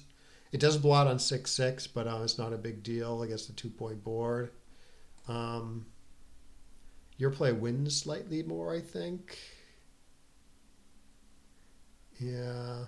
Oh no. I'm sorry. I was thinking actually 12-4 was the other candidate, and maybe it is, but I don't know. It's all very close. Yeah, 14-6 doesn't quite win as much because it blots on 6-6, but because it puts the spares on the 6 and 5, it should win the most gammons. And given the score, maybe that's what you want to play for. And then yeah, your checkers end up kind of weird here. Is there anything better? No. Wants to play 11-1. Yeah, that's a weird play. I wouldn't do that either. But it does. So 11-1. So the benefit of 11-1 is you get to keep your closed board if you roll a 6 next turn. Whereas after your play, all 6s break your board. So maybe 11-1 is right. But I don't know. I probably wouldn't have seen that either. Okay, but you roll a nice 5-4, 6-3. I would have thought a little bit about ripping 2, but no, that's bad because you can easily lose after being hit. Does probably win the most gammons to rip 2, but yeah, it's pretty crazy. Yeah, it does pick up more gammons. 3-1, 4-2. Yeah, I like your 4-2. Like a very marginal decrease in wins for like probably a couple percent more gammons or something, right? Yeah, 0.3 wins for an extra 1.2 gammons or something. So that was a good play. You dance. Okay, so I thought you should rip 2 guys. Yeah, rip 2 guys here. Like, so clear. I mean, it should be pretty clear it wins more gammons to rip an extra checker here, right? Partly because it's like 1 checker off, 1 extra checker off, but also you're getting to an even number of checkers by ripping a second guy. And it's a little hard to see how you're going to lose this after ripping 2, right? I mean, that's pretty remote. First, he has to roll certain 4s or dance. And then, like, somehow you have to leave a shot. Somehow he has to hit it, and somehow he has to win from there. I mean, that's some tiny, tiny win chance. And then, yeah, the second best play apparently is to rip 3 and then play 3-2. Yeah, like how many wins does it cost, right? It's like best play is 0.8 wins. Your play is 0.3 wins. It's probably even less than that. And then it didn't really cost you. Okay, and then the DMP game. Okay, I didn't like this. I wouldn't. I mean, this is sort of a tough play. I don't know what I would have done here. Like I might have even played 13-10, which is possibly worse than your play. Computer does like. Oh yeah, this is nice. Actually, the computer's play is nice because it duplicates 6s.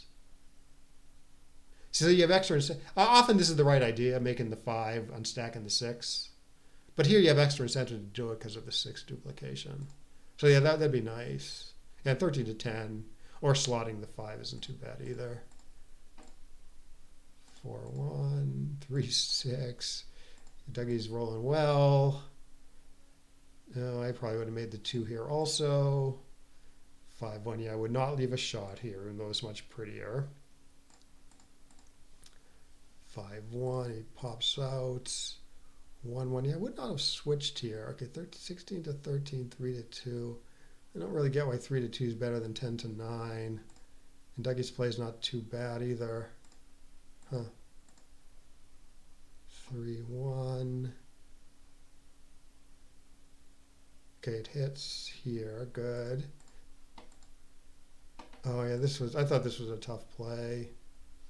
I assume you were thinking about hitting with the 3, which I wasn't sure about. I mean, I probably would have ended up doing what you did, but I don't know. I thought there was a chance hitting wins the most, and it's just all about the wins here. So I mean, I definitely wouldn't be 100% to get this right, even though hitting might be quite bad. I don't know.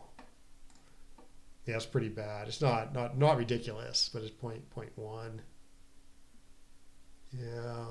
I mean, the attractive thing about 6 to 3 is like the other play like leaves a shot anyways. So it's like you're leaving like only not leaving like a tremendous number of extra shots to hit. But I mean, the right play does lock up the awesome board, right? And getting hit's kind of a big deal because the race is so close. 4-4. Yeah, Dougie makes a nice 4-4 play here. Gets pretty close to home, keeps all the assets. 6-6, and then did he just? Oh yeah, this was a good play by Dougie here also. Oh, I wasn't sure about this one. I mean, he's leaving 4 shots to hit you, and clear one nice thing. It both hits and clears the 8. Right, so it's got a lot going for it. And the downside is really only the 4 shots, 11%. I don't know, that's a lot. So is not hitting here ridiculous? Like I probably would have found Dougie's play, but again, I'm not totally sure. And it looks like it does make the best. Looks like the best non-hit is to clear the 7, maybe. You know, get decent builders with the 5. Just leave 2 checkers on the outfield. So the best good for the race also. Yeah, I'm wondering how bad playing safely is here. Okay, it's pretty close. Okay, good. Yeah, like I wouldn't have been sure about this. I mean, like I said, I might have made Dougie's play, but I definitely wouldn't have been sure about it. Given that he's up in the race so much. Oh, okay. So the computer wants to make the 2 here, but it's no big deal. So, and then he just blows past you and it's all over. What do you have? You have like 1% here or something. 0.5% after your 6-3. Good job playing. Good job not resigning though. Taking your full 100% there.